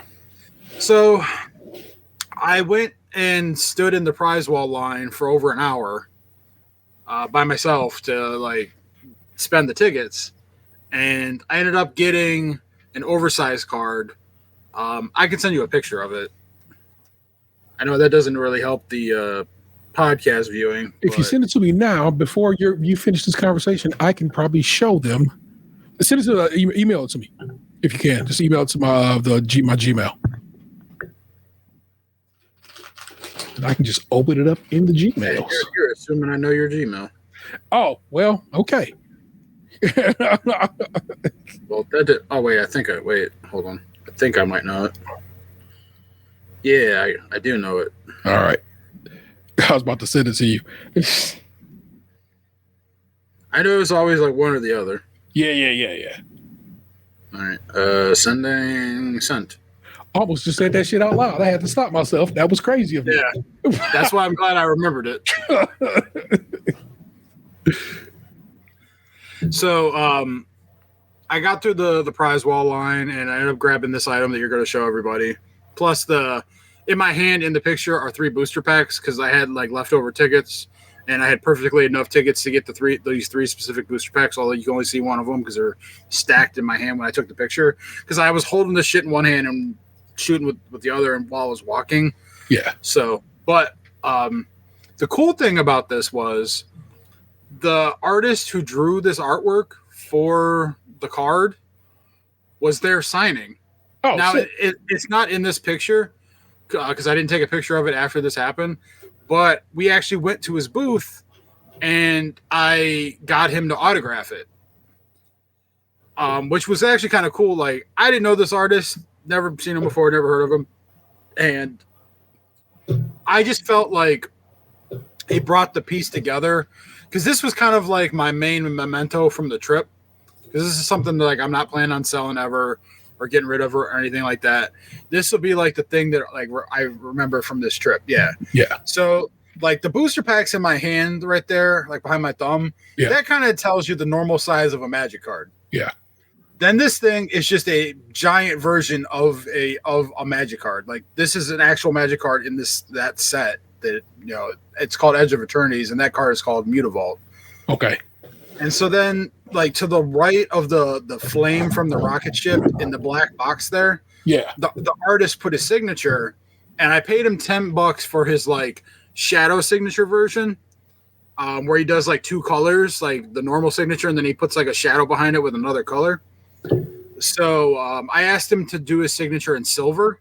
Yeah. And then he's like, well, what do you want for the other color? And how do you want me to sign it? I'm like, look, all I know is I want you to do the original portion in silver. You can do whatever accent color you think will look good, and you can put it wherever you want. I'll leave that all up to you. You're the artist. You know better than I do. I'm like, I don't have my heart set on anything. I just want you to do what you think will look best. And also, him and his handler thought this thing was really cool. Okay. Because like no one brought one over, and like he was signing like play mats and actual playing cards, and like he had prints and shit. He didn't have anyone bring one of the prize wall giant fucking cards over to sign, so they thought it was really cool. Yeah. So he ended up doing it like to the right of the flame in the text box there. Yeah. Behind the rocket ship. He did his signature, and it like when we're done with the show, and I go upstairs because it's in my bedroom right now. I haven't like put it anywhere yet. Yeah. I'll take a picture of it so you can see what the signature looks like. But he did the silver like I asked, and then he accentuated it with purple, so it kind of matches the starry gaze. In the frame there. So it came out really nice, like really well done. I was really happy with it. Very cool. I like that. How many tickets was this? 22,500. So the street value on that is like around like $200 to $250. But it's easy to calculate because you could buy just straight up booster packs with tickets. Yeah. And so like, and there were people selling tickets. Like while I was in line, one dude was trying to move like 20,000 tickets, and him and his group were talking to somebody like in front of me about like what the value of it was and everything. And so it's like, they're like the products that they had for sale up on the prize wall, they weren't all just shit. Yeah. Like they had like a commander deck that like sells on eBay for like $300. They had, like giant, like they had artwork that was bigger than that. Like they had play mats, they had boxes, they had booster packs, they had collector packs, they had pins, they had sleeves, they had like all kinds of shit. And like some of it just like whatever, but then some of it had value. And so like if you had enough tickets, you could just cash it in for a booster box. People know what booster boxes sell for, so it makes it so that you could easily calculate how much tickets, like a street value of a ticket would be if you were just doing cash transactions. So I could easily go back and back math how much that like oversized card, like street value, would be worth. Yeah. And so I know it was at least over $200. So, it was a nice little get, and I was appreciative of them giving me their tickets because, like, I damn sure wasn't going to grind myself into the ground playing in tournaments to try and fucking win that thing. Yeah. So it was a team effort, and after that, we left the convention center and walked back to the car, and I was actually impressed with my ability to not die climbing the hill, getting back to the car. So that was nice. We went to this place that I went to 2 years ago when I was in Atlanta with my friends. Yeah. Called Ponce Market, and it's kind of like an old factory that they've refurbished into like shops and eateries, and then there's like a hotel on the upper floors, and like I think there's like a gym in there and shit like that. So it's kind of like a Crocker Market kind of deal of sorts. So we went there, had dinner. I ate a chicken sandwich from the Hops Chicken place that's like really good. Okay. And then we went to the ramen sushi place, and I got a bowl of ramen. And then I bought 2 donuts from this like family-owned black bakery that was in there. Mm-hmm. And then we went back to the hotel, and I ate the donuts, and we watched Sunday Night Football. And I watched an episode of Halloween Wars on the Food Network until 1:00 in the morning. And then went to bed, got up the next morning, packed up, showered, everything, and hit the road. Went to Buc-ee's, had like lunch, drove to the other Buc-ee's in Kentucky, had dinner, then came back to Cleveland, dropped the one dude off at his house, and then drove home. And I got home at about was like 11:06 actually. I remember exactly because the GPS. I remember it was actually spot on. So when I pulled up to my house. Oh, nice. And when I pulled up to my house, because I'm coming down the street, I saw like a yard that had like a bunch of shit in it. And I was like, man, I wonder what that is. And then as I got closer, I'm like, wait a minute, I think that's in my yard. And then I pulled up to my house. It was one of those companies that like people pay. Worry not. I'm going to show it. I'm trying to make sure your address is not. Well, they don't know the street you live on. So give me a second. I'm actually going to send this to myself so I can show it to you guys. But keep going. Keep going. Well, I mean, I can't do it. Until I show it, I can't be. Yeah, like it's going to ruin it now that I know you're going to show it. What's the point? Well, the point is so they could see it. But tell them what happened, and then I'll show them that. So I pull up on my house, and I immediately knew it was my mom. Yeah, because it was the same shit she wrote on Facebook on Saturday. She paid one of those companies that like puts yard signs in people's yards for like graduations and shit like that to put like a I turned 40 thing in my yard. I didn't know the protocols of all this, so thankfully they came and got that shit the next day. So I didn't have to deal with it. But yeah, there was these giant it was like someone took a bunch of political signs and put them in my yard. I love it.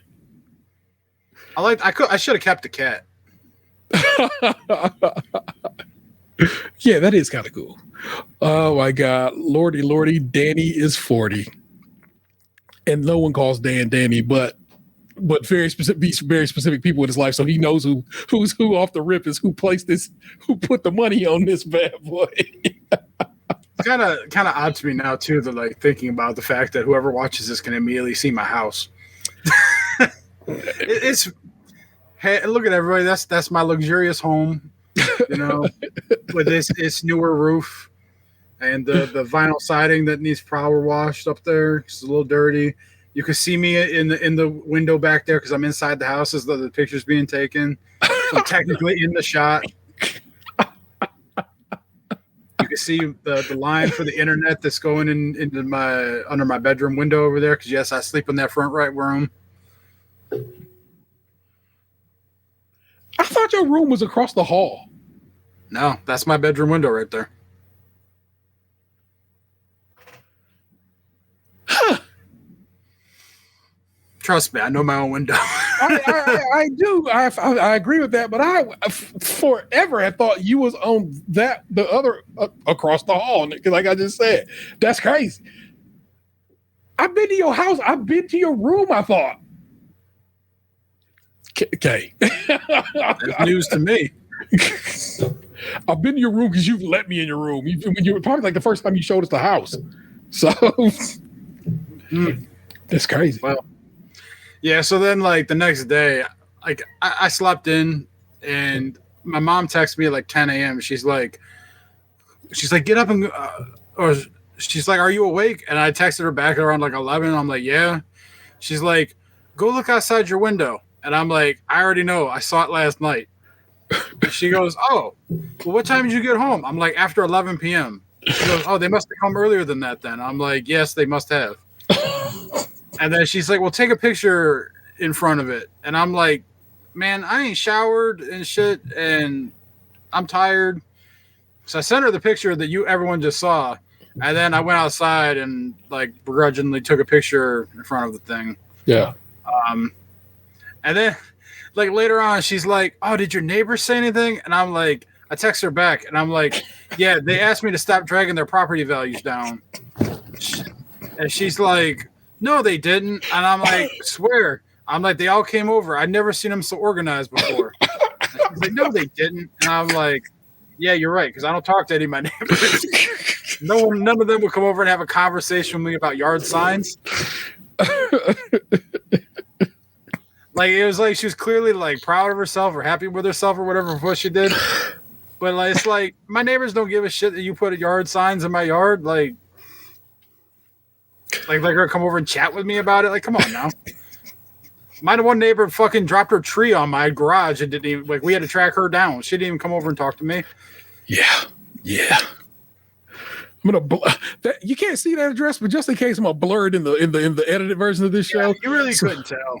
Like it was really glossy. Someone would have to really dislike me to want to like try and figure that out. I'm probably gonna still work out a blur on that for a stretch just to make me feel better. And it's the internet, baby. You ain't as hidden as you think.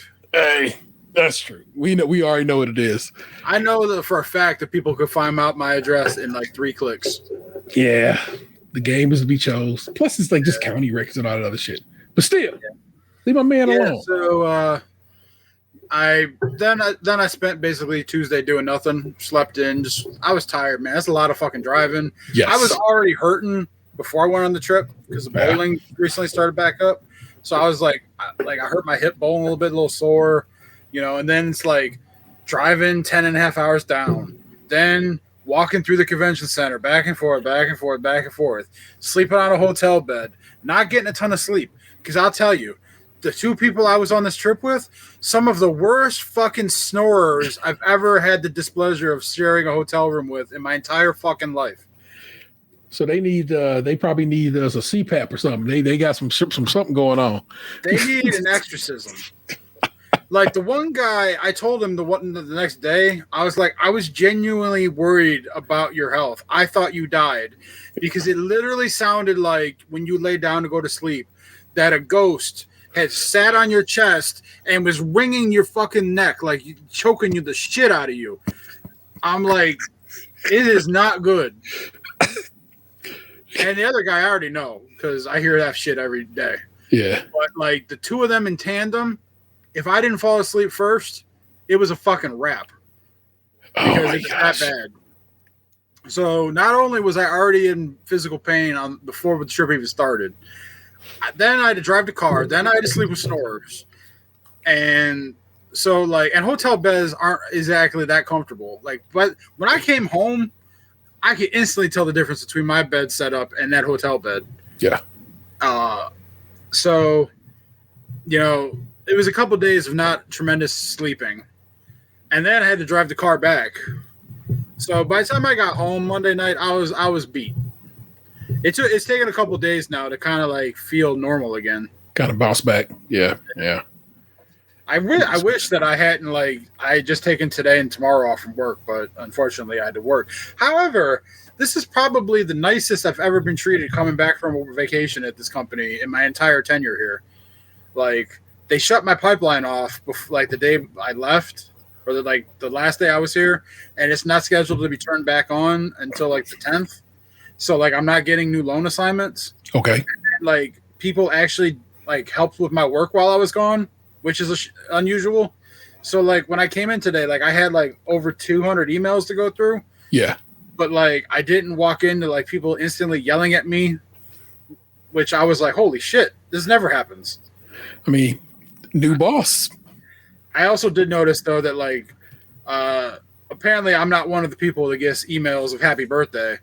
Those are reserved for the people that I don't work with in other departments to get shouted out by all these other people. But the people I work with don't email me happy birthday. I can legitimately count on my hand the happy birthdays I got for this big milestone birthday I just had. And it's just it is what it is. Now, what's funny is I saw somebody do a video the other day, and it was this lady was like, I'm a Libra. Yesterday's my birthday. You got till today to get your belateds in, and then after that, I'm cutting you off. And I was like, yeah, that's me. I got that Virgo. That's Virgo energy as well. I guess it's Libra energy. And now you can tell me happy birthday because my kid, somebody else had a September birthday, and they was like, "You tell me happy birthday." I go, they didn't tell me happy birthday, so no, I did not tell them happy birthday. That's not how that works. They're like, "Well, if you should tell them because maybe that'll get it going." I'm like, "Nah, that's not on me to do that." Dude, it's real. I'm right now. I've got some side eye that I'm throwing at some people. I'll tell you this. My bowling team, every other fucking person on the team, when it was their birthday, people are up in that fucking chat. Oh, happy birthday, so-and-so. Oh, happy birthday. Oh, it's your birthday. Happy birthday. My birthday has been come and gone for 5 days now, and there has been nigh a happy birthday from a single motherfucker in that group chat. Yeah. Tell you, I take that shit with a seriousness that you just would not believe. That I probably shouldn't take it so serious because who fucking cares? But I care because if I pull out my phone right now and go through my calendar, there's not some shit I'm guessing at. I don't have Facebook to tell me, oh, that's somebody's birthday. No, I'm well prepared years out for anybody I fuck with's birthday. I know it. And also I get a reminder of it. It's just like when it comes to the work thing, it's like you all constantly force me to read through happy birthdays for like ex-teammates or people that I don't even work with. Yeah. It's like some manager 4 levels up. It's like, oh, it's this person's birthday. You should wish them happy birthday. And I'm like, why would I wish this person who I've never spoken to in my entire life a happy birthday directly when they don't even know I exist? Yeah. But then these same people that I worked directly with to send me the happy birthdays for everybody else I used to work with that I know have my information because we all had to submit it on a calendar. Yep. I don't get no happy birthday when it's my turn. Like, but then you want me to be happy? Like, I'll be happy for the people that I have a relationship with, but like the people that I don't talk to that I used to work with, they get no more fake happy birthday from me. You know who did tell me happy birthday and told me like a couple of days beforehand at work? Our old boss, the one who hired you into the company. Yeah. That's my ex-manager whose brother listens to this podcast texted me happy birthday. I was very appreciative of that. So that's I want you to know that's for me. That's 2 bosses ago right now at this point. 2 bosses ago. Well, for me at this point, that was 6 bosses? That was I'm on my 4th boss since I left him. So would that be 5 bosses ago? Okay. Yeah. So I need you to know respect due to that person because it was very unexpected because it was just out of nowhere. Well, out of nowhere, they hit me up in Teams and I was like, oh, hey, thank you. So that was very lovely of that person and respect due to it. But nah, man, I know the people. You know what it is. Those who matter came through, show love, and it was great. Respect due to those people. And those who didn't, I must not be that important to you, and that's okay. But remember, the trust, I'll see your birthday in my calendar, you'll not get a word from me. And that's just what it's going to be, baby. So that's how we move. And that was your tea time and story time and lunchbox all wrapped up in a bowl. Let's get some starts. Let's get some asshole popping off here right now.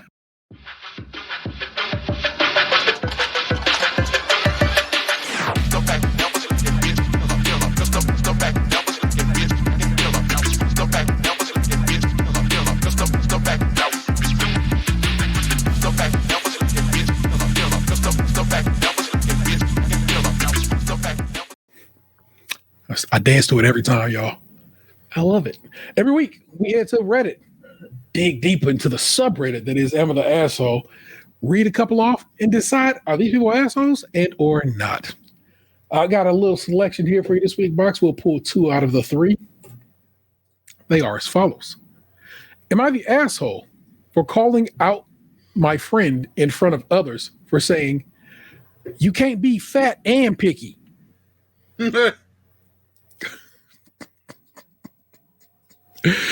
Am I the asshole? My parents are demanding that I still do all of my chores, even though I no longer live at home.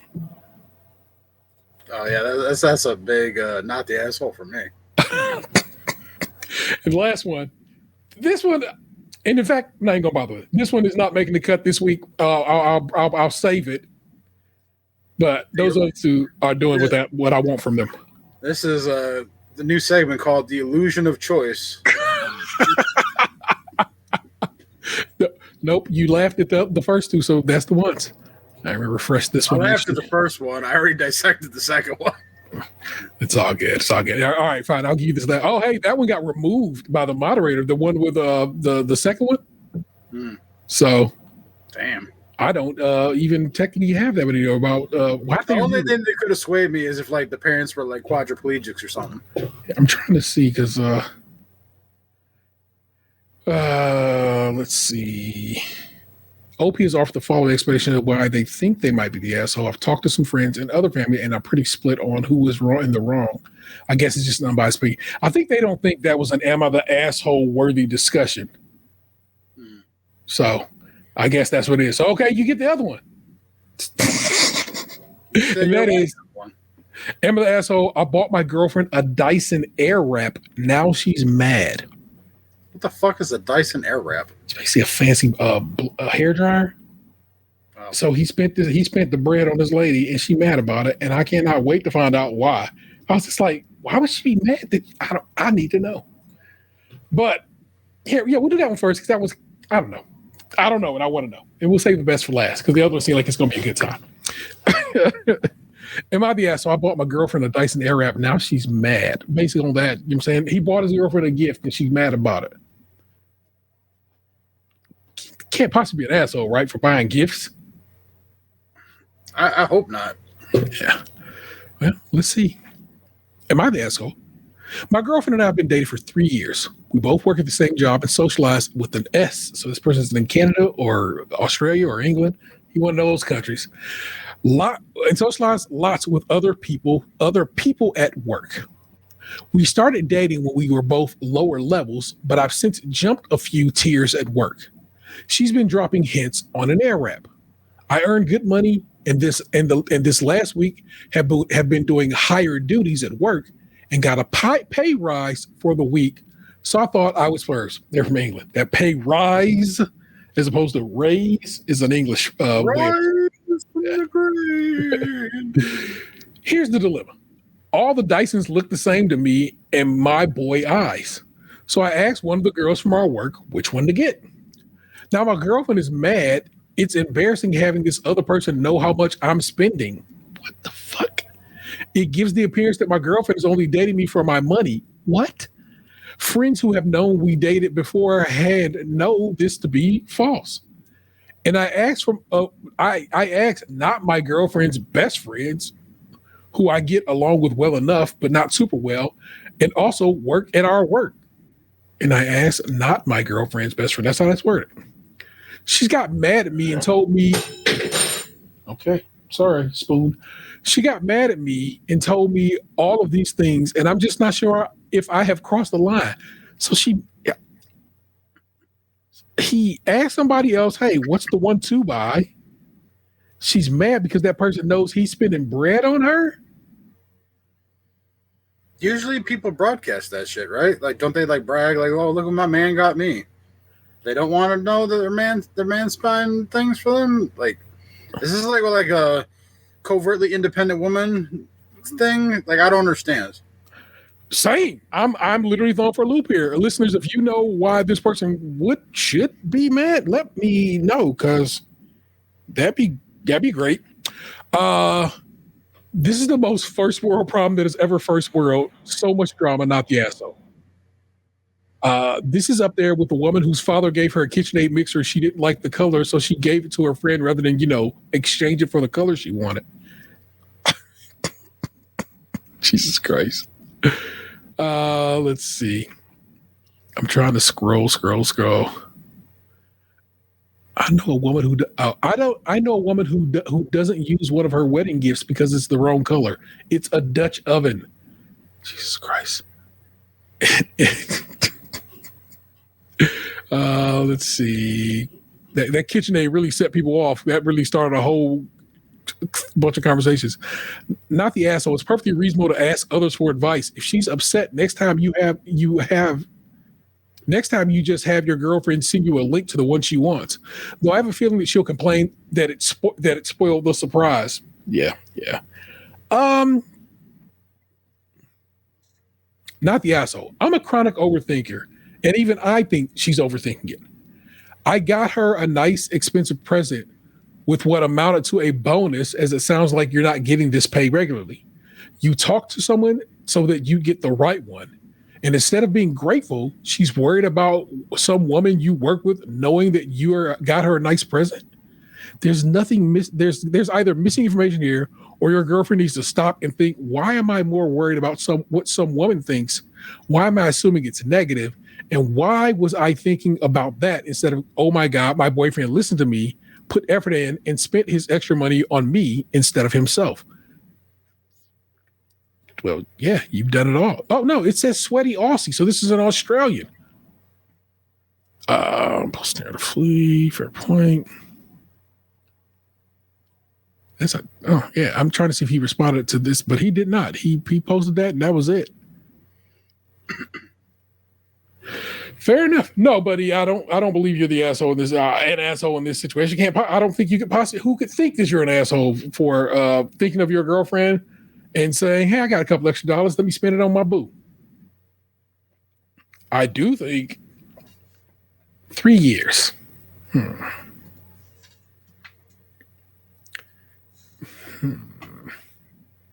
Okay, I'm not going to tell you to break up with her, but I am going to tell you to start considering whether or not you want this to go another 3 years. I'll just word it like that, and I'll leave it there. Am I the asshole for calling out my friend in front of the others for saying you can't be fat and picky? That is not true. Yes, factual statement here. My friend, let's call in, lives for drama and gossip. N always has something blunt or nasty to say, and honestly, at first it was fun, but now it's becoming draining. The constant drama she brings is frustrating. Today's drama was talking about one of our other friends' sisters. Let's just call S. We were all married in our mid-20s in the friend group. S, nearing 30 years old, is not. I don't see a problem with it. She's living life and she's always a good time. S wasn't there, but her sister just mentioned that S broke up with her boyfriend because he raised too many red flags. Me and a few others said, good for her, while N tisked. We turned to N, who loudly exclaimed that she is not getting any younger and she needs to stop being so picky. The sister did agree, but she seemed a little skeptical of N's words. N continued on saying that S cannot be fat and picky. Everyone went silent and a few awkward chuckles while N kept talking. N is a bigger lady, by the way, and she was the youngest married out of all of us at 20. Her husband is obsessed with her.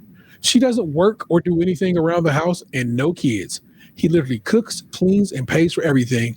All she does is make fun of him all the time. I couldn't help it. I spoke up and told her she cannot be talking. Oh, shit. N instantly glared at me and said, what the fuck does that mean? I said that you got married to a guy who's obsessed with you and you're not skinny. Who are you to say that she should settle? My friends, to their credit, did not agree or disagree, but N had a whole meltdown that I called her fat and that her relationship is different. I just left the party after that because I couldn't stand being around her anymore. She blocked me on all platforms, and a few friends said she brings me up anytime she possibly can. I just don't care. I'm tired of her. My husband said I could have been nicer. Am I the asshole? Fuck no, you're not the asshole. You had to check a bitch at the door, and sometimes it has to go down like that. You got to check a bitch right at the door so they know what the fuck is up because she got some audacity. Yeah. Not the asshole. It is nothing wrong with being fat if you are okay with being fat. I will start there. If you don't want to be fat and can work toward not being fat, then cool on you. And that's what's up with that. But also, nothing wrong with recognizing some motherfucker ain't treating you right and leaving that relationship. And that is what her homegirl did. And respect due to that as well. Yes, you can be picky because you can be picky if you are who you are. Be picky about whatever the fuck you want to be picky about, but especially somebody who you in a relationship with. Fuck out of here. I hate them assholes that get me mad. I just want to laugh and have a good time, and that one got me mad. I believe being nicer would have had a bigger impact. Comebacks aren't always effective, OP. Just getting up saying something along the lines of, I've had enough of this. Poor S, why do you insist on being this unkind? I gotta go. Sorry to everyone. Man, fuck that. Thank you. I am not in the mood to tolerate this once again. Y'all have fun, then leave. I'm not sure I'm right, but I know since I'm not naturally a comeback person with a quick wit, something like this is how I would have chose to handle people like Ann. I kind of always believe that the most threatening thing a person like N is the potential to lose their group. Appealing to their normal compass isn't going to work. To their moral compass isn't going to work. I guess, bud. Again, sometimes you got to check a bitch right at the door. She hit her with both. Yeah. She hit her on a level that she can understand, and she's kicking her out of her life. Yeah. Give her the 2-piece with the biscuit. And like I said, right now, who talking about who? She's coming here to ask, hey, did I do something wrong? But that other bro talking to everybody, I'm sorry, Nick Jew. I know you don't be happy with me when I say broad. I can't help myself. It's when I'm all angrified right now. My hackles is raised and I use terms I probably shouldn't be using. This woman is talking about her still. Living in her head rent free. So, I mean, she knows she's wrong. Little youngin', little child getting married at 20. Those in obese houses shouldn't throw cupcakes. Exactly the case, y'all. Entertainment. I wrote it down. I'm of course watching the great. Are they putting this Avatar movie back out again? God damn! Because the new one comes out this year, so they want you to watch the old ones. I know they're not good movies, but I want you to go see it at the Regal in Crocker Park on their high frame rate screen in 3D. It is like being in the movie. It is fucking wild. And therefore it feels more like an experience than watching a shitty movie. I'm gonna go see this new one, the whatever, hot and spicy Avatar. I think it's hot in Atlanta. Avatar, Carolina Reaper, whatever this shit is called. And I'm going to pay the extra money to go see it at that theater at Regal, unless Phoenix is like, oh no, we can, because that theater is new enough that they could probably do the high frame rate 3D as well. You want the combination of the two. You don't just want 3D because he actually shoots those movies at a higher frame rate, and so it makes for it's like you're in a play.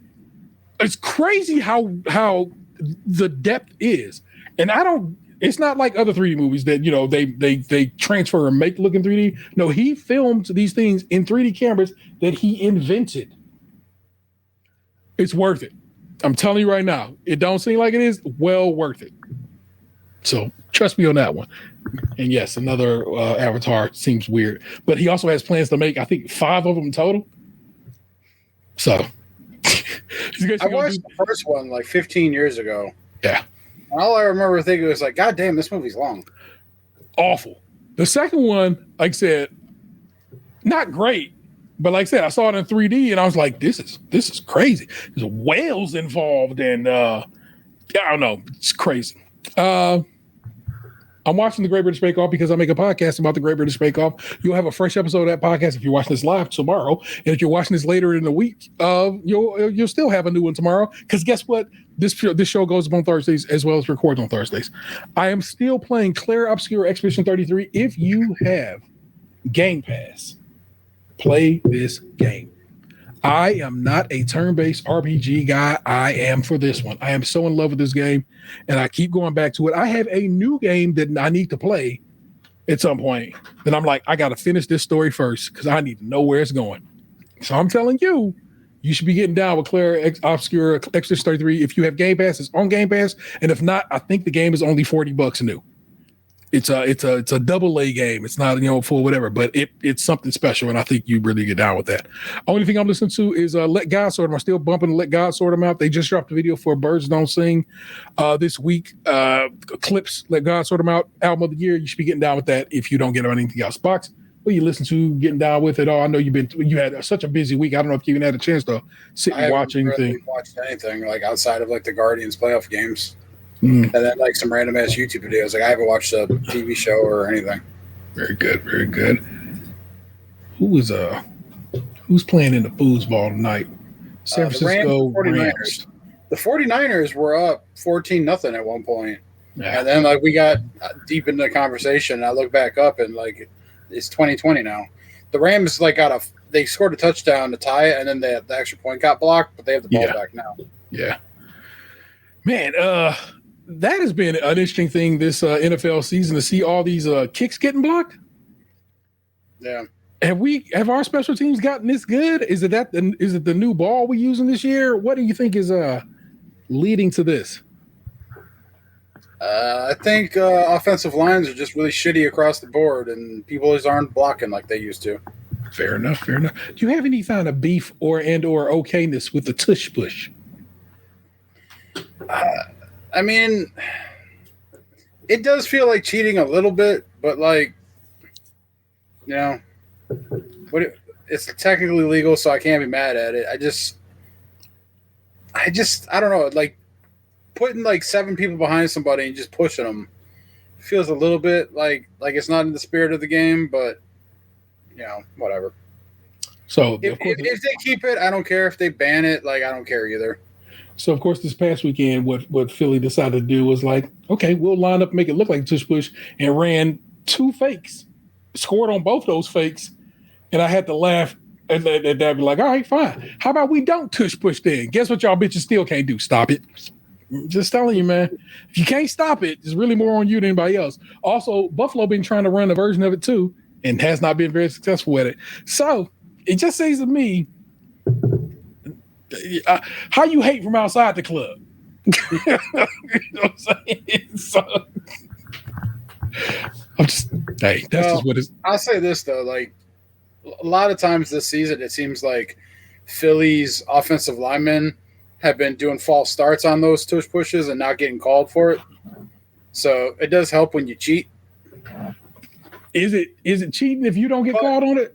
Because guess what? They pay gentlemen a hefty price to watch that shit to make sure there's no cheating going on. And if they not seeing it, whose fault is that? Yeah, because refs have never been paid off before in any sport ever. I am not gonna put the effort to be like, yeah, they getting paid off. What I mean is they just blind because refs are bad at their job, and have always been bad at their job. So there you go.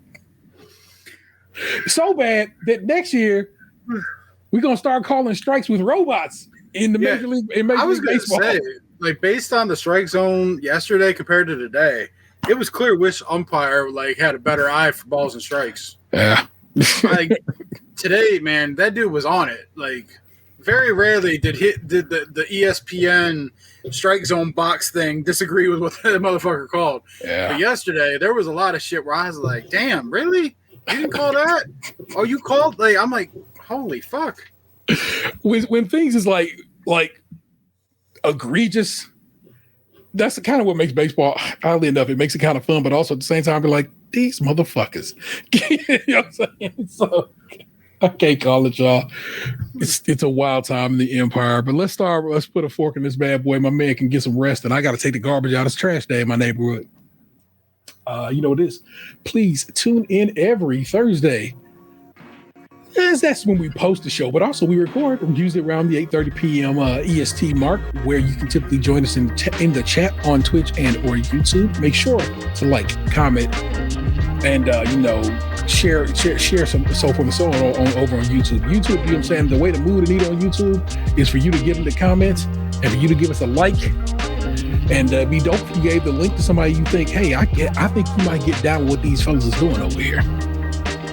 Rate, review, subscribe, and share everywhere else. If you're on Spotify or Apple Podcasts, they have the ability for you to give stars. And if you gave us 5 stars, that'd be mighty dope, because again, that puts us out in the ether, and hopefully more people will come across the work we're doing. If you want to support the show financially, got a few bucks to toss away, consider joining us over on Patreon. We miss the $5 tier, get extra content and early access to new shows. We also have merch over at cpublic.com/user-Crunchy and Milk, all one word, Krunchy, of course, being spelled with a K. And feel free to give us a call, 216-264-6311. That's 216-264-6311. We'd certainly love to hear from you and hear from you. Let me jump over to the old text message. Miko Michelle hit us up to say, hey there, I just listened to episode 583 of Skim and had to let you guys know what a great episode this was. Happy 50th birthday, T. Oh, hey, look at that. Got another happy birthday. Respect it. And my eyes started burning when you read your sister's email.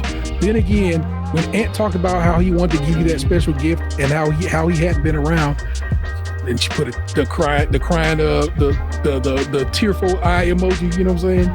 I had no idea he was going through health challenges. Just thought he was too busy being a new baby dad. It was just really great to hear the gang back together on mic again. Love Dan's wedding story too. Okay, take care. Talk soon.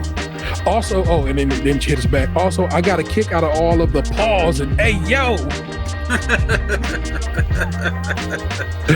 Nico, Michelle, thank you so much for your support, for listening, and for writing into the show. We love just a contribution like that. It does right by us, and respect due to that as well. Yeah, everything has been ticked off the list there. You good to go now? Our missing man is the 216's own Tatum 216. He's here when he can be here, and until then, worry not. But he's always here in spirit. That is, of course, the Right Reverend Lunchbox 2099. Hey, yo.